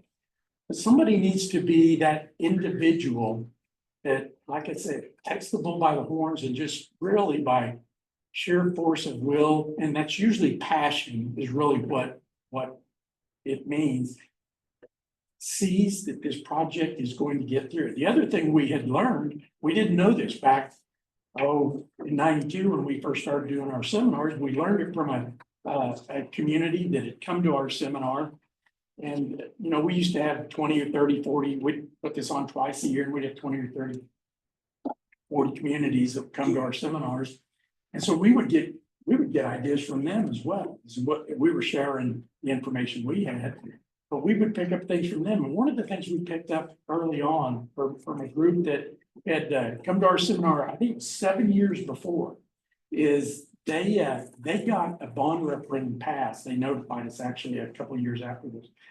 But they told us one of the key things that they did was they formed a group like this group. Because what we've really learned, and we've really known for a long time, is that it's hard for me to talk about the need for these facilities because you just get a soundbite in the paper or something, and you know, people would look at it like, well, you know, they're the architects. They want some nice monument to themselves or look good in their portfolio. The chief, I mean, my gosh, it's got to be self-serving to him to have a new facility. So it's hard for us to be the voice when really what we are truly trying to convey is that there's a great need here. And we're just really wanting to address that need for the department because we know it's going to be a benefit to the community. So we learned that this kind of a committee was one of the things that we saw that yielded success. And we started incorporating that into our seminar, and more over the past 30 years, we learned that these groups were kind of a key contributor to getting these projects funded, because you all can be the voice that we really can't be. We can be a voice, but at the end of this, you're going to make an assessment of me. You're going to have all this data and information, but you're going to make an assessment of me in terms of do you believe that I believe this? And if you do, and you can take that message, of what we are sharing with the community and kind of feel it in the same manner that I do, or that the chief or the police department does. And so you're a great asset to this. And I know that the community is going to appreciate the efforts you're going to put into this. And I certainly do, because to me, what's the greatest satisfaction I have out of doing this type of work, and yes, it's a business. We make money at it. It can be hard to hang on to that money, even though it looks like big figures of money. But anybody that runs a business knows that it goes through your fingers, most of it. So our satisfaction really comes from the reward of seeing these projects being successful and seeing police departments that are really thrilled with the new buildings. I'm going to talk at the very end about some of the benefits regarding this project type, but there's a great deal of satisfaction because I know what the benefits are for a project type like this. So going back to the process here, we were selected in January of 23. We started the initial programming in April of 2023. And I want to tell you a little bit about that process for programming. And the reason it's important is because it's not a process that is based on, well, the police department wrote out their wish list of all the things they wanted, and the architect came in and he just wrote it all down. The process really goes like this. We bring our experience from all these projects that we've done. I always tell police departments, I could not do their job. I don't know how to do their job, but what I probably know is better than them, how the facility can actually help serve them and meet their needs. But I don't come in and tell them all these things. What I'm really doing in those very earliest meetings, when we are getting input from the whole department, is I'm simply wanting to know how they function and who are the people in their department. See, and that's the first step in a good program. We talk about a needs assessment. A needs assessment, a space program, they have a lot of different names, but essentially here's what it is. A needs assessment or a space needs program is simply determining how much space goes into the building. What are all the rooms that we have in our building? And why did we decide on all those rooms that go into the building? So a space program is just a listing of all those rooms, and each of those rooms has a function. We catalog all these different functions, and those functions are really driven by the personnel that work within the department and the tasks that they perform. And once we have all of those, we had kind of a multiplier to get a gross up number, that we call it a gross up number. You have a net square footage, which is really the functional square footage inside a room. And then you have to gross that up to account for all the dead wall space, hallways, and the things that we just know naturally go into buildings, but we don't really talk to the department about, well, you know, do you need a janitor's closet? Well, you know, of course they need a janitor's closet, or do you need hallways to connect these rooms? You know, these are things that we're not going to have great, you know, discussion on with them. But so we're kind of guiding this process, but really what we're looking for in these planning meetings is information from them. And we know the right questions to ask to get to who are the people and what are all their functions. And that's essentially what it is.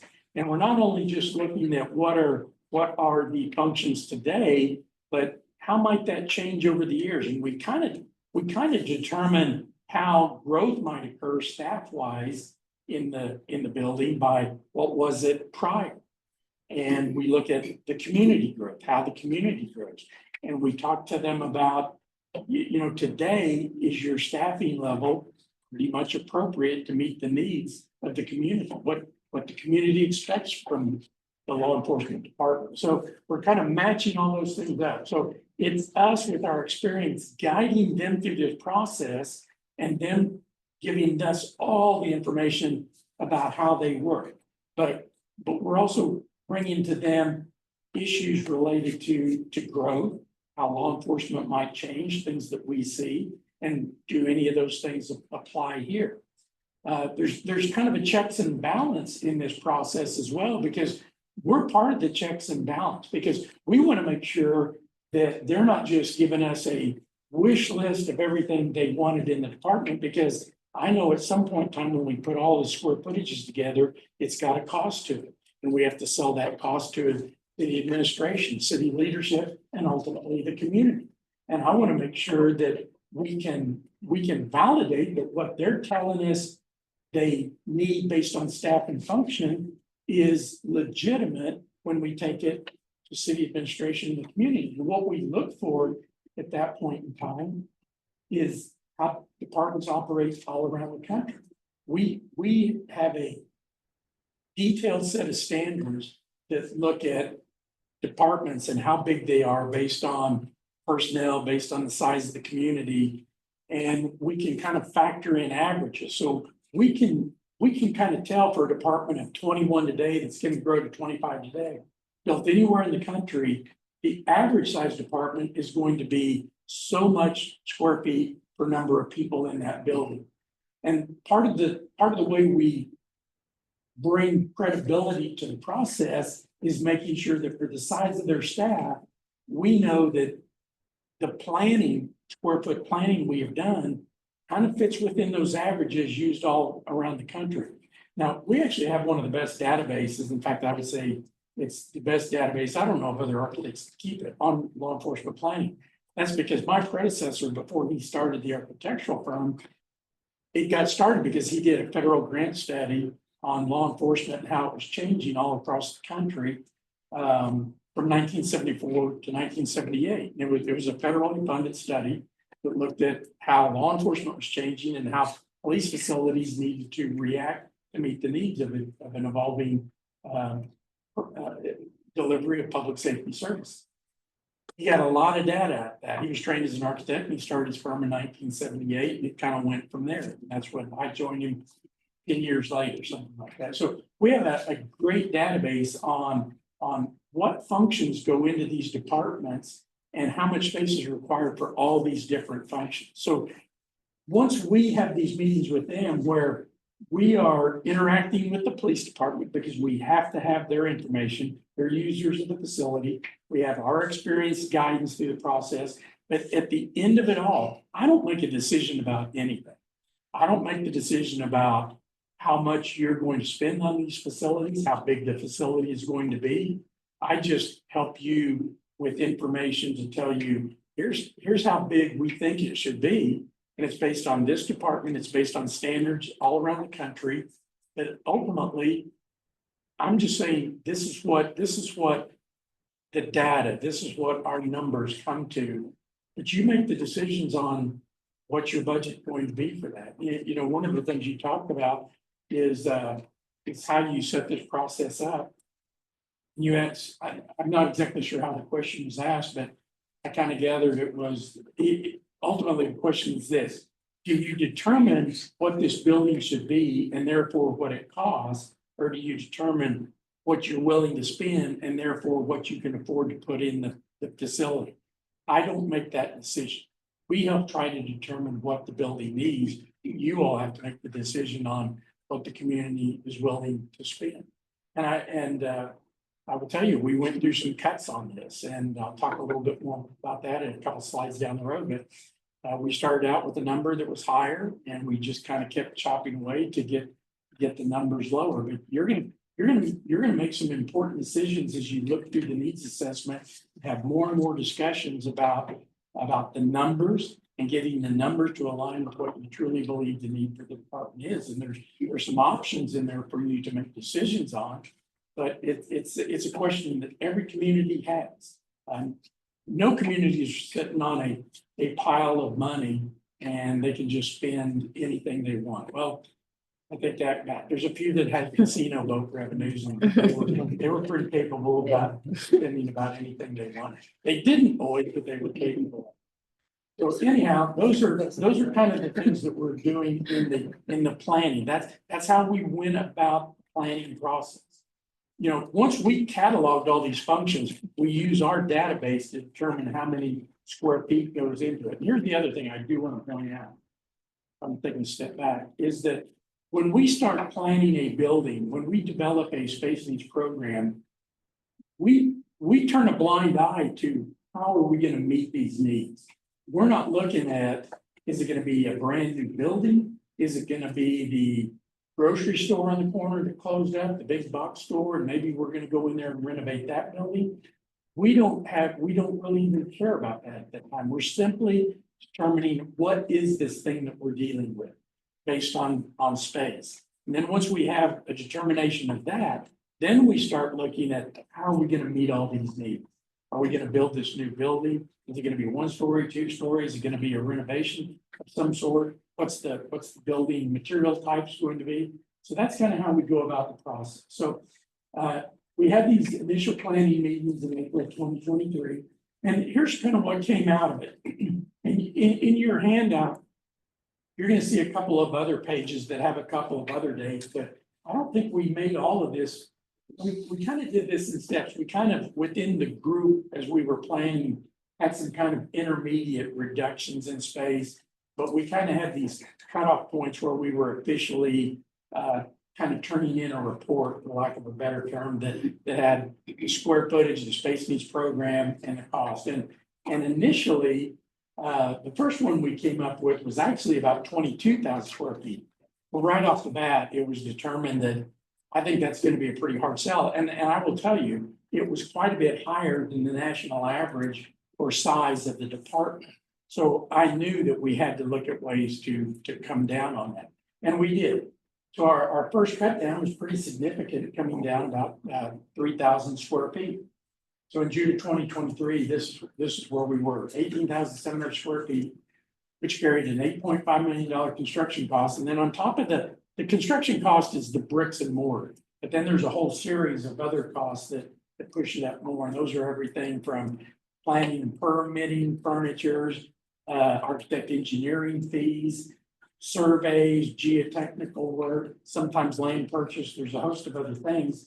And it also includes things like a contingency, because this is very early in the process before you have a building design.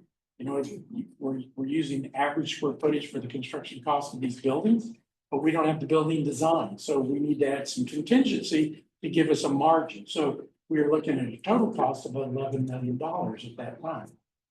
And James, correct me if I'm wrong, but the 22,000 square feet, that was, I think, 13 million total project I think cost? That sounds about, yeah. And Okay. it never really even saw the light of day. Yeah. It was kind of a Shock quick factor. discussion and okay, we gotta do something about this. So we did. And then, you know, after a lot of discussions and talking, we kind of realized that we're gonna have to lower it more. And I think it had to do with bonding capacities and stuff. And maybe even those at the time were a little bit optimistic. So we cut it down some more. And I want to tell you that when we do these space programs, you could look at it and say, well, that's cutting out quite a bit of square footage. So a person could say, well, maybe it's all just arbitrary. Let's just keep on chopping. And I would tell you that you can do that. You can cut it down to the chief has an office and his deputy Barney Fife sits over there beside him and they got 2 jail cells. And you can have that. But you know, that's an extreme exaggeration to make a point. That's not really going to be of much benefit for them at all. But you can have a little bitty building and call it a police facility, but it's not going to do you much good. So, but we did make these cuts and we did them very carefully. We looked at things like where could we share space? We looked at things that maybe had some growth in the future and we thought, well, maybe we can do without. So we made careful cuts. All of us as a group, city administration, the police department and the architects. And we came up to this program of 15,600 at the time. I think we thought financially we were on pretty good footing, but there were, like I said, there were some things that kind of surprised maybe everybody a little bit later. And that's actually what we based the first design on. In fact, that's really the only design that we've done. So we had a floor plan that matched up with this. And so from that standpoint, that was really kind of, that's officially where we stand today. Now, I know there's been further reductions made since then, but that was kind of what we went forward on with the design. And I want to talk to you a little bit about some cost comparisons, because some of these are kind of eye-opening. A lot of this, it's easy to look at a home, and if any of you built a home recently or know anybody that has, I mean, a home is a whole lot cheaper to build from this project type by a substantial number. And if you're thinking, well, it's just a big home, they're really a different animal entirely. And so when you look at it, we have Odessa is about $440 a square foot. You add in those soft costs, it's about $542 a square foot. Comparing that to a couple of other projects, and we always try to look to find any projects going on around us that we're aware of and get information, especially when we aren't the architect, because we don't want to just be informing people about our findings. Somebody might say, well, you guys are designing Taj Mahals all over. So we looked for other architectural firms doing work, and we looked at Smithfield, which was doing a planning facility. It's actually one of our competitors. We interviewed for that project, and they went for the second best firm. So sometimes that happened.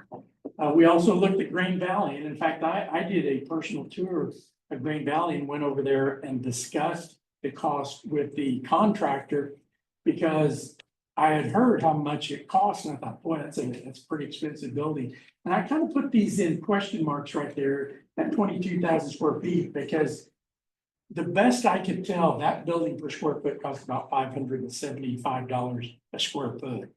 And that's quite a bit more than what we're seeing all around the country. And so I kind of wanted to find out, you know, is that what we really need to plan on for here? Because one of the best indicators of what a building is going to cost is go look at a building that was just recently built in your backyard.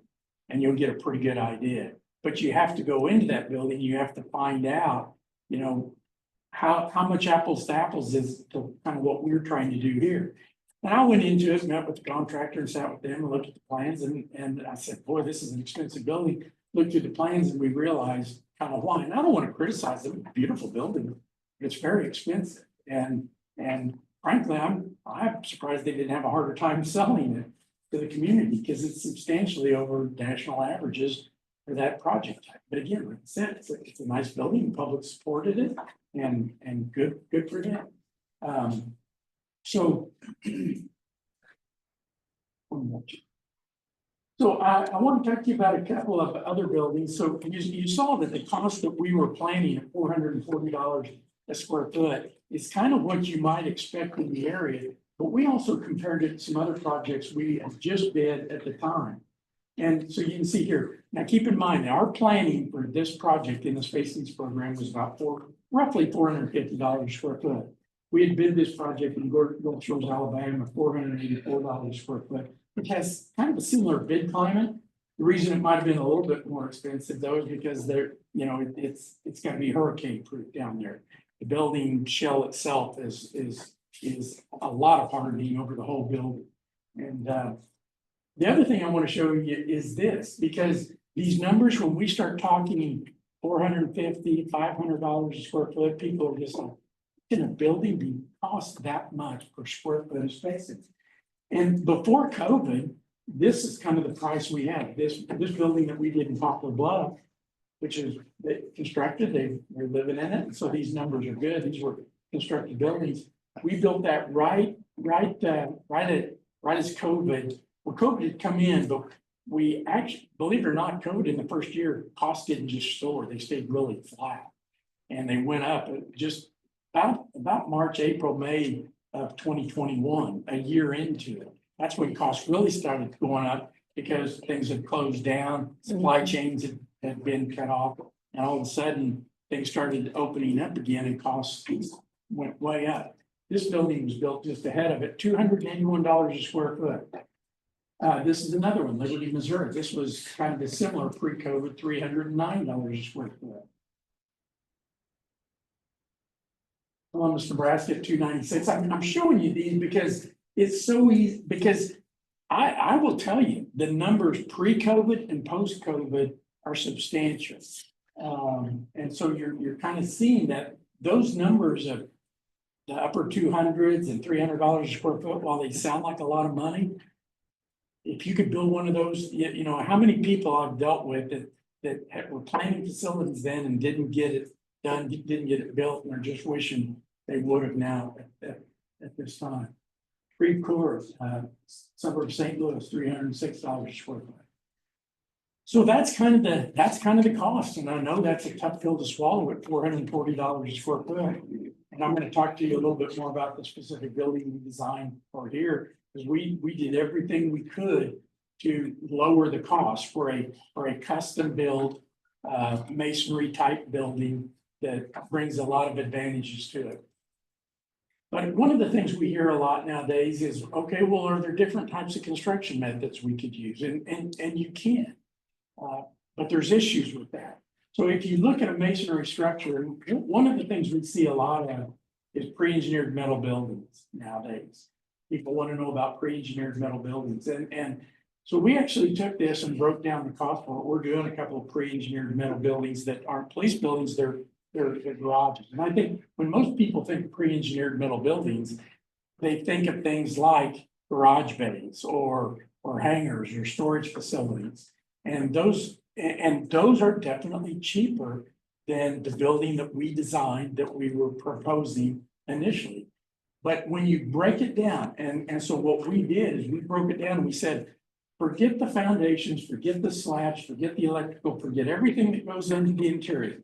If we just replace the walls of our precast building, which on the design we did for Odessa in the original design, those are precast concrete panels on a steel frame and kind of a standardized roof, except where we hardened the storm shelter, where it's got concrete panels over the top of it. But for the most part, it's a concrete building and it's all on one floor, because that saves money. We don't have elevators, we don't have stairways. We did everything we could, even the shape of it is pretty simplistic, because it simplifies the column and the steel system inside and keeps our costs lower. So we compared that though, we were looking at that and said, how much money do we have in that building? And so here's kind of the numbers.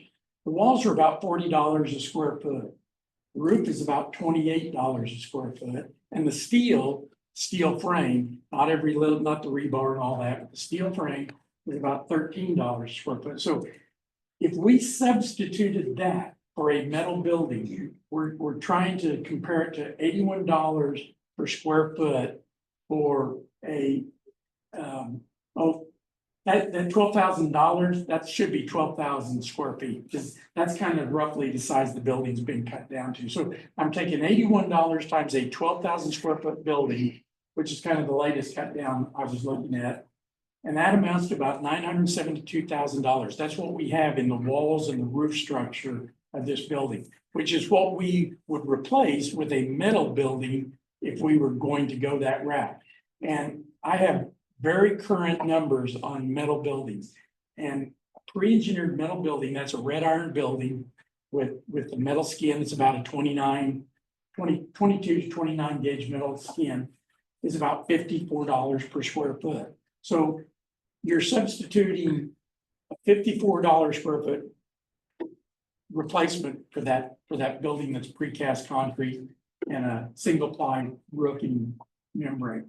So that's about 33% of the cost. And so if you look at those hard numbers, you're talking about it's going to cost us $972,000 on a building approximately the size you need here, versus $648,000 if we do a metal building. But here's what I want to really hammer home. That is the typical metal building that we all kind of envision on in our heads when people say, oh, let's do a metal building, that's a whole lot cheaper. It does not have, it won't even meet the basic energy code required of this building type.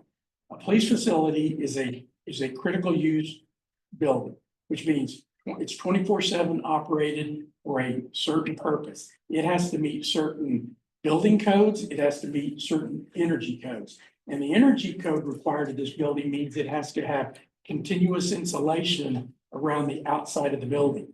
So we actually run a rigid insulation board over almost the whole outside surface of the building that is heated inside. A metal building does not have that. In fact, we are looking at a building that's a kind of a high-end garage for fleet maintenance and vehicle evidence and stuff. So it has to be insulated and stuff. And it's got a skin inside of it. It's a panel that essentially builds the wall inside that metal skin. And it's going to raise the cost. That alone will take the cost up to about half of the amount that we're saving right there. Then on top of that, that doesn't necessarily have the drywall on the inside and a lot of the other things that go with it. So there's just a whole lot of things that you think of when you think of a metal pre-engineered building where you think, well, maybe that's a good way to save money. And I would tell you there's a possibility of saving a little bit of money, but there's probably not much savings to be had there. And here's the other side of that is that, well, what would be to the detriment if we did use a metal skin? Well, the biggest detriment is I would tell you this.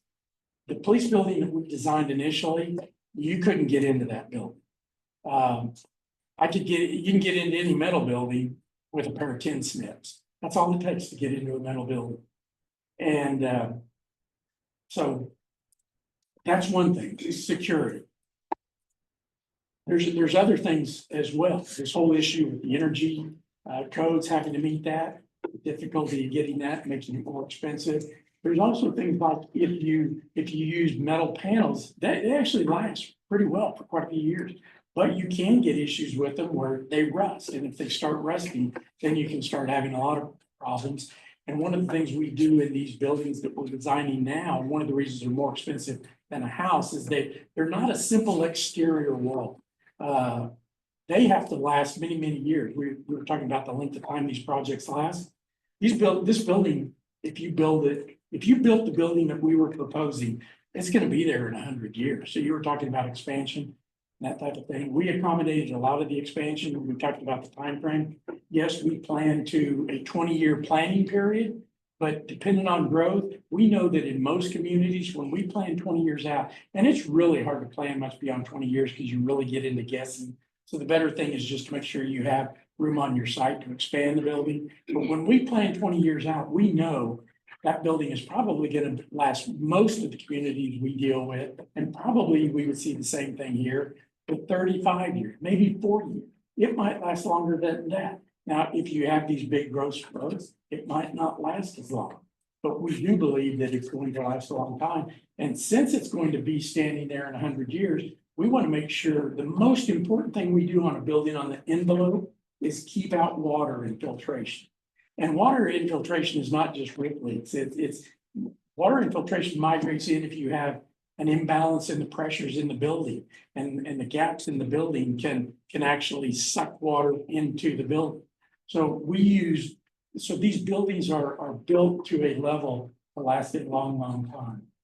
So that's a little bit about some of the cost issues, why these buildings are kind of expensive, why it's hard to just say, let's change the construction type. We kind of looked at doing wood construction, but there's just a lot of negatives to the wood construction side of things, especially when you're putting storm shelter in the building. Wood buildings, and all of us who have houses, we know, we have to do maintenance. We go out and build a new house and it doesn't take very many years where if we're letting our maintenance down, the house starts having problems, issues with water getting in around windows and seams and stuff like that. So these buildings are built to a higher level. The other thing I do want to talk about is renovation. Now, the average renovation, and we're not opposed to doing renovation. The average renovation that we see, if you are fortunate, if everything goes well, your planning is done well, you get the right building, you might get to around 80% of the cost of what a new building costs. But I would tell you this is that, and this is not just us, but studies kind of show that you probably have from initial planning, looking at a new building on, you have almost a 50% chance that renovation is going to cost you more than it would have cost to build new. The biggest caveat there is when you look at a building to renovate and you're going to buy it, look at it very, very carefully. And sometimes you can't look at it close enough to know until you get into the planning details how well it really works. We're doing a project out in Casper, Wyoming right now, an 8-story renovation of a tower that was a business center. We did a study. They just asked us to do a study of the program. Will the space fit in the building?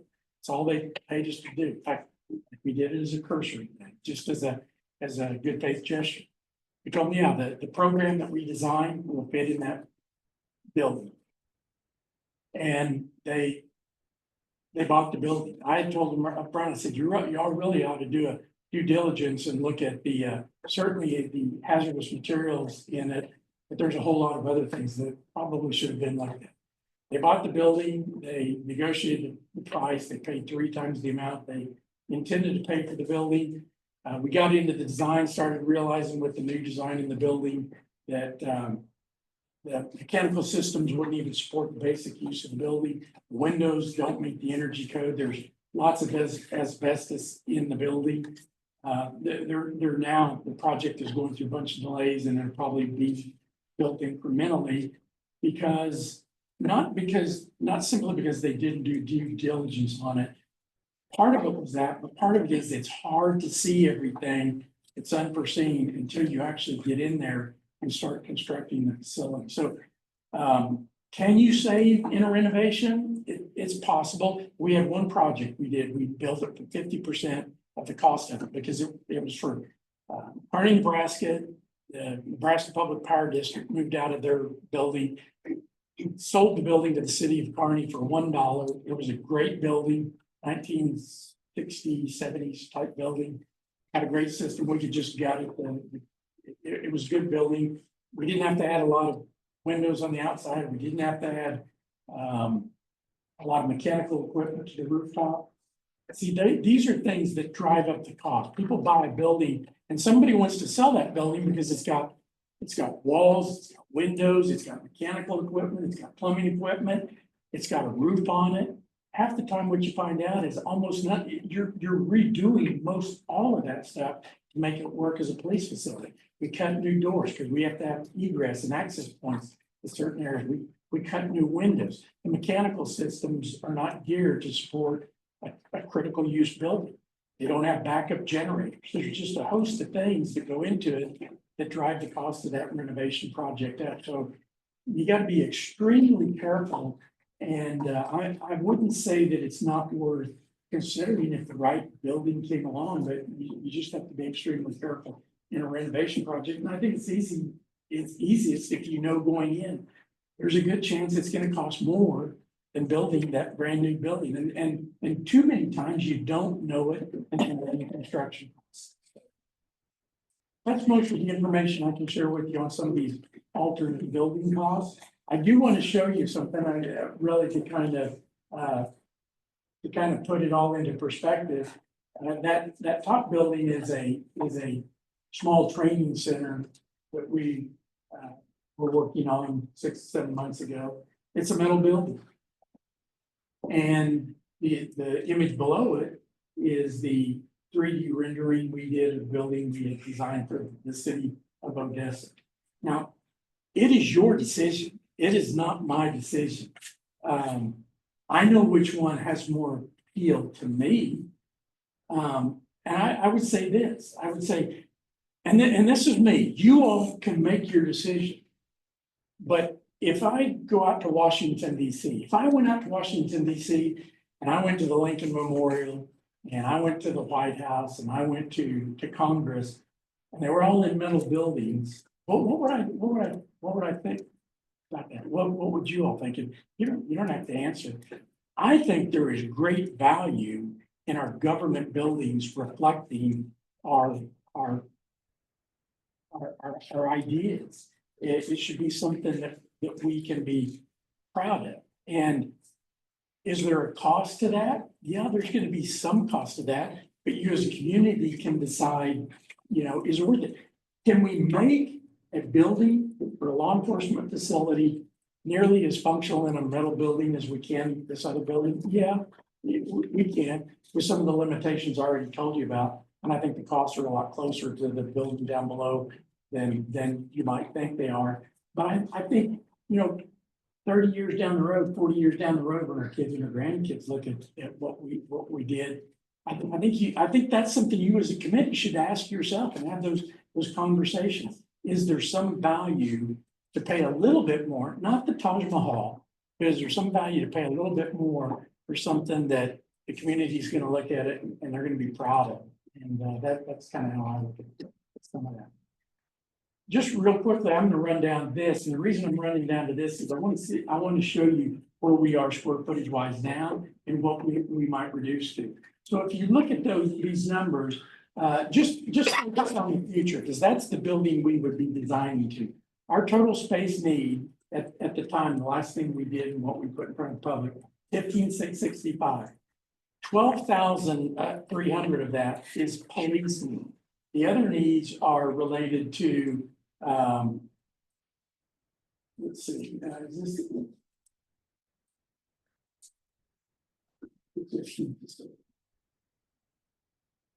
Okay, this isn't the slide, but it'll get to the main point I want. The police space need of the 15,665 is not the full amount. So what we do is when we look at, have we been diligent in our care for planning a facility that is appropriate and can be justified to a community? How does it compare to other departments all around the country? So simply taking that future number to 12,302, that was the number of police square footage in the building, taking out the courtroom, kind of the storm shelter aspect. We kept part of that because they need kind of a small training room, and taking out animal control and the courts. We wind up with the police being 12,302. So when you go down and look at a building, a police building of 12,302 for a staff of 25, that's 492 square feet per person in that building. That's how many square feet we're planning the building comes to per occupant in the facility. The national average, because this is what we chart, this is how we chart this. The national average all around this country for communities, departments of similar size is 495 square feet. So in essence, we are right at the average number at that 15,665. Everything we cut below that, we're gonna start dropping the number further below it. You can do that. That's gonna be one of the decisions you have to make. It comes back to, do we design to the budget we want to adhere to and cut whatever we need to cut out of it to get to that point? Or do we look at, this is what we really need and we need to figure out how we can fund that? That's the toughest question that every community faces. And I'm not gonna tell you, I can answer that for you. All we can do is kind of tell you some of the things that we know are that most of the time in any of these buildings, we've done buildings that they were in a building of 4,000 feet and it grew to 16,000 square feet. And everybody was just like, how can it be that much bigger? And the police department moved into the facilities and it's like, oh, this is wonderful. And I'll tell you where location in my mind, Bentonville, Arkansas. And they moved into the facility and it's a wonderful facility and they were beside themselves because they had so much space to do all the things that they needed to do. Within 2 years, they were talking about the things that, didn't get into the project because we'd already grown, they were already going from a building that was only 25% of the size that we were planning for them. And it was a little bit of a tough sell. So it can quickly go it can seem like a wonderful thing when you go from the facilities they have now to a 12,000 square foot building, and it will be. But in short order, what often happens, I'm not saying it's an absolute, but what often happens is you start realizing, well, the things we cut out, boy, we sure wish we had those things. And so, somewhere down the road, you're already looking at how do we address those types of things. So those are some of the cost issues that I think you're going to deal with. And like I said, anywhere along the line, I'll serve as a resource to help you discuss things and give you cost figures wherever I can. But that's one of the big decisions you're going to have to make, because I think the single biggest thing this group can do is educate and inform the community. Take the information we can share with you and go out and educate and inform. You guys started on some goals tonight. I would tell you this, throughout this process, don't let those goals be such, always keep them, but always think of it as a living document that you're going to find as you learn more and more information. Some of the goals and some of the things you think might change. So I would say, take those goals you started with tonight, but keep them and see if they need to be updated along as you go along. Have they all toured the facility? We will, so I wanted to give them enough opportunity to ask you questions. I wasn't sure how far along, how many of those. There's just a few sides. Just go to that one. That one. Oh, the back one. Yeah, that is most of the police facility there. And here's the single biggest issue is that if somebody intended to do harm, your whole police department, they go through one door, which wouldn't be very difficult. And they're in the police facility. And if they're armed, if they're hostile, you have a terrible situation on your hand. Oh, and the unfortunate truth is we have to design these facilities not to the absolute worst case scenario. Because if we designed the worst case scenario, we'd be designing it to where a jet aircraft couldn't fly into the roof of your building and tear it down. It's impossible, given any kind of reasonable cost. But we do design to the worst case scenarios that have some merit that we have to consider. And one of them is not letting somebody go through one door and seeing your entire police department within one room right there. That they have control of the whole department at that point in time. An example of that is, and here's the thing, we think this way. We think, well, it's never happened here. We've never had that kind of hostile interaction. What's the odds of it happening? Well, it's probably fairly slim in this area and in a lot of places in the Midwest. But if anybody's familiar with Kirkwood, Missouri, probably been 20 years ago now. They thought that way. And to cover some of their concerns, they put metal detectors. Now, this wasn't a police facility, this was in a courtroom. They put a metal detector in front, actually, I'm sorry, it's a council chamber. Put a metal detector in front of the council chambers. And somebody came to the metal detector, shot the officers, two of them, if I recall, were standing there, you know, passing people through, went in and started shooting. That's why we have to design facilities, not for the things that are most likely to occur, but for the things that if they did occur, would leave us thinking, why did we not plan for that kind of scenario? So those to me are the biggest issue. There's a lot of issues in this facility. That might be one of the very biggest issues. And it's just a terrible situation. That might be the only one. And so there's some pictures that go through, and I'll go through them, Yeah, anything slowly, you want to. but, certainly want you guys to have an opportunity, again, sorry, again, we're gonna provide you with Mr. Estes' contact info. We want you to feel free to communicate with him with questions you might have after tonight or after you meet with our other guests that will come in. He's a good resource. You can certainly grab my business card or Shauna's or Karen's and communicate with us, and we can, you know, fill in Mr. Estes. But if you have questions about anything that Mr. Estes has presented now, please feel free, and also feel free to interact with yourselves. We are going to use the rest of the time that we have. Again, I don't want to dive into what these pictures represent, other than you know, you can stand in one part of my department and look at the other end of the department. It's that small. And I'll give you an opportunity when we tour the facility to explain how the officers utilize it for current operations. I do have one last slide you have to close on at the very end. At the end, okay, It's yeah. it's the benefits. And this is the warehouse next door. Okay, Is that the so one? Okay. on this, I think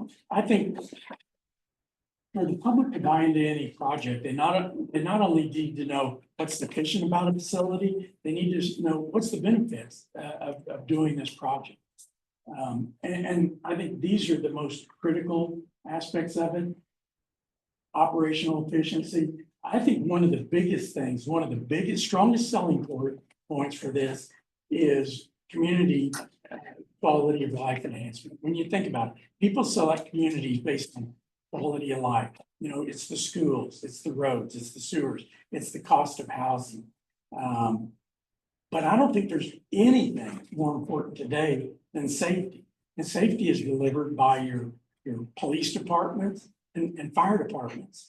And so when you have a facility that works for them, that helps them to recruit staff and retain staff, that they put a lot of dollars into training, it goes a long way towards that quality of life component of safety. And so I'm gonna kind of leave it at that and take your question. The last thing I do want to say is this, is that I've lived in Kansas City going on 40 years now, but I grew up in a little town in southeast Kansas of 3,000 people. And I'm a pretty practical person. I look at my pennies pretty carefully and how I spend my money. I grew up in my family's small town supermarket and did butchering for my dad growing up after school and weekends and in the summer. Back when you grabbed a quarter of a beef and cut it up from there and not, you know, a box of meat and sliced it up and put it in the case. So I understand what the people in those communities, there's mostly, you know, a lot of farmers, oil, cattle, but a lot of people that hardworking people that looked after every penny they had. I understand that. And I think we've really worked hard to reflect some of those same ideals in planning of this facility. So, but at any point, if you have any questions about the methods we used or why is this in there or why it's not, I mean, just give me a call about it. But I think these project benefits are something that are really key towards taking it to public with your message. And with that, any questions you all have, me, I did. And again, I know pushing off the lunch for them later, and that's why you can call them. I actually do have a question for you. So I know we're talking about this building lasting 100 years or so. And design changes are ever changing. This building feels really modern to me, and it doesn't really feel like it fits the aesthetic of Odessa. As you know, like we talk about, like a big thing is like keeping this town small. Like we like the small town atmosphere. We know Odessa has to grow. But it seems like this doesn't stand out to any other like building that we have currently in Odessa. Is that something that we could look at changing?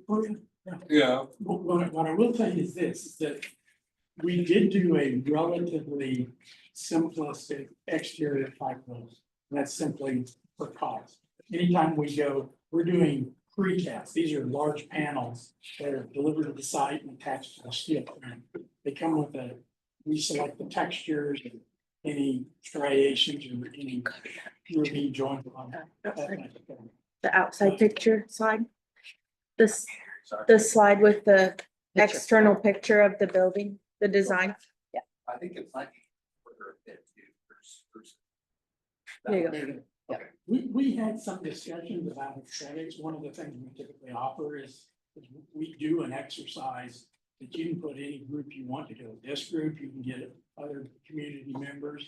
And essentially, it's an exercise that helps us understand what they think are reflective aesthetics that should go into a building. And really, it's fairly simple. We take a large series of slides and we're scoring it within this big group. Everybody's got a score sheet, and we're scoring it to find out if it has positive reactions and stuff. And we're looking at them, does this reflect, the aesthetic of your community? Now, granted, you have two ends of the spectrum, and when you ever get a big group of people related to aesthetics, it gets very, very subjective. One group's gonna like something that may be very old, neoclassical or something, and one group's gonna like things that are modern. So a lot of what we did here that was really based on cost. I think it's a very attractive building, but yes, is it? And we looked a little bit to try to determine if there was a strong architectural flavor in town, and it's like a lot of small towns in America. And so I guess I'd say we talked a little bit about it, but is there a way we can do that? Yes. It's possible to drive costs down, because most of the things we were doing was try to, how do we get an attractive building that is pretty cost efficient to build? So something that's critical to realize too is that what's there now, the floor plan that James has designed and this rendering is not, it's just the preliminary design. So what we got from James is literally this rendering and that floor plan, but the purpose of that was just to get to the 8.5 number and the 6.5 number. So this is not a final design at all whatsoever. This is a extreme hypothetical in reality. This is not necessarily at all what it would look like. It could look completely different, technically speaking. What we did with James was just the preliminary design for the purpose of us achieving a dollar amount so we could seek funding. I know I just drove by the Green Valley one, and this seems so out of place in Green Valley. Yeah. So.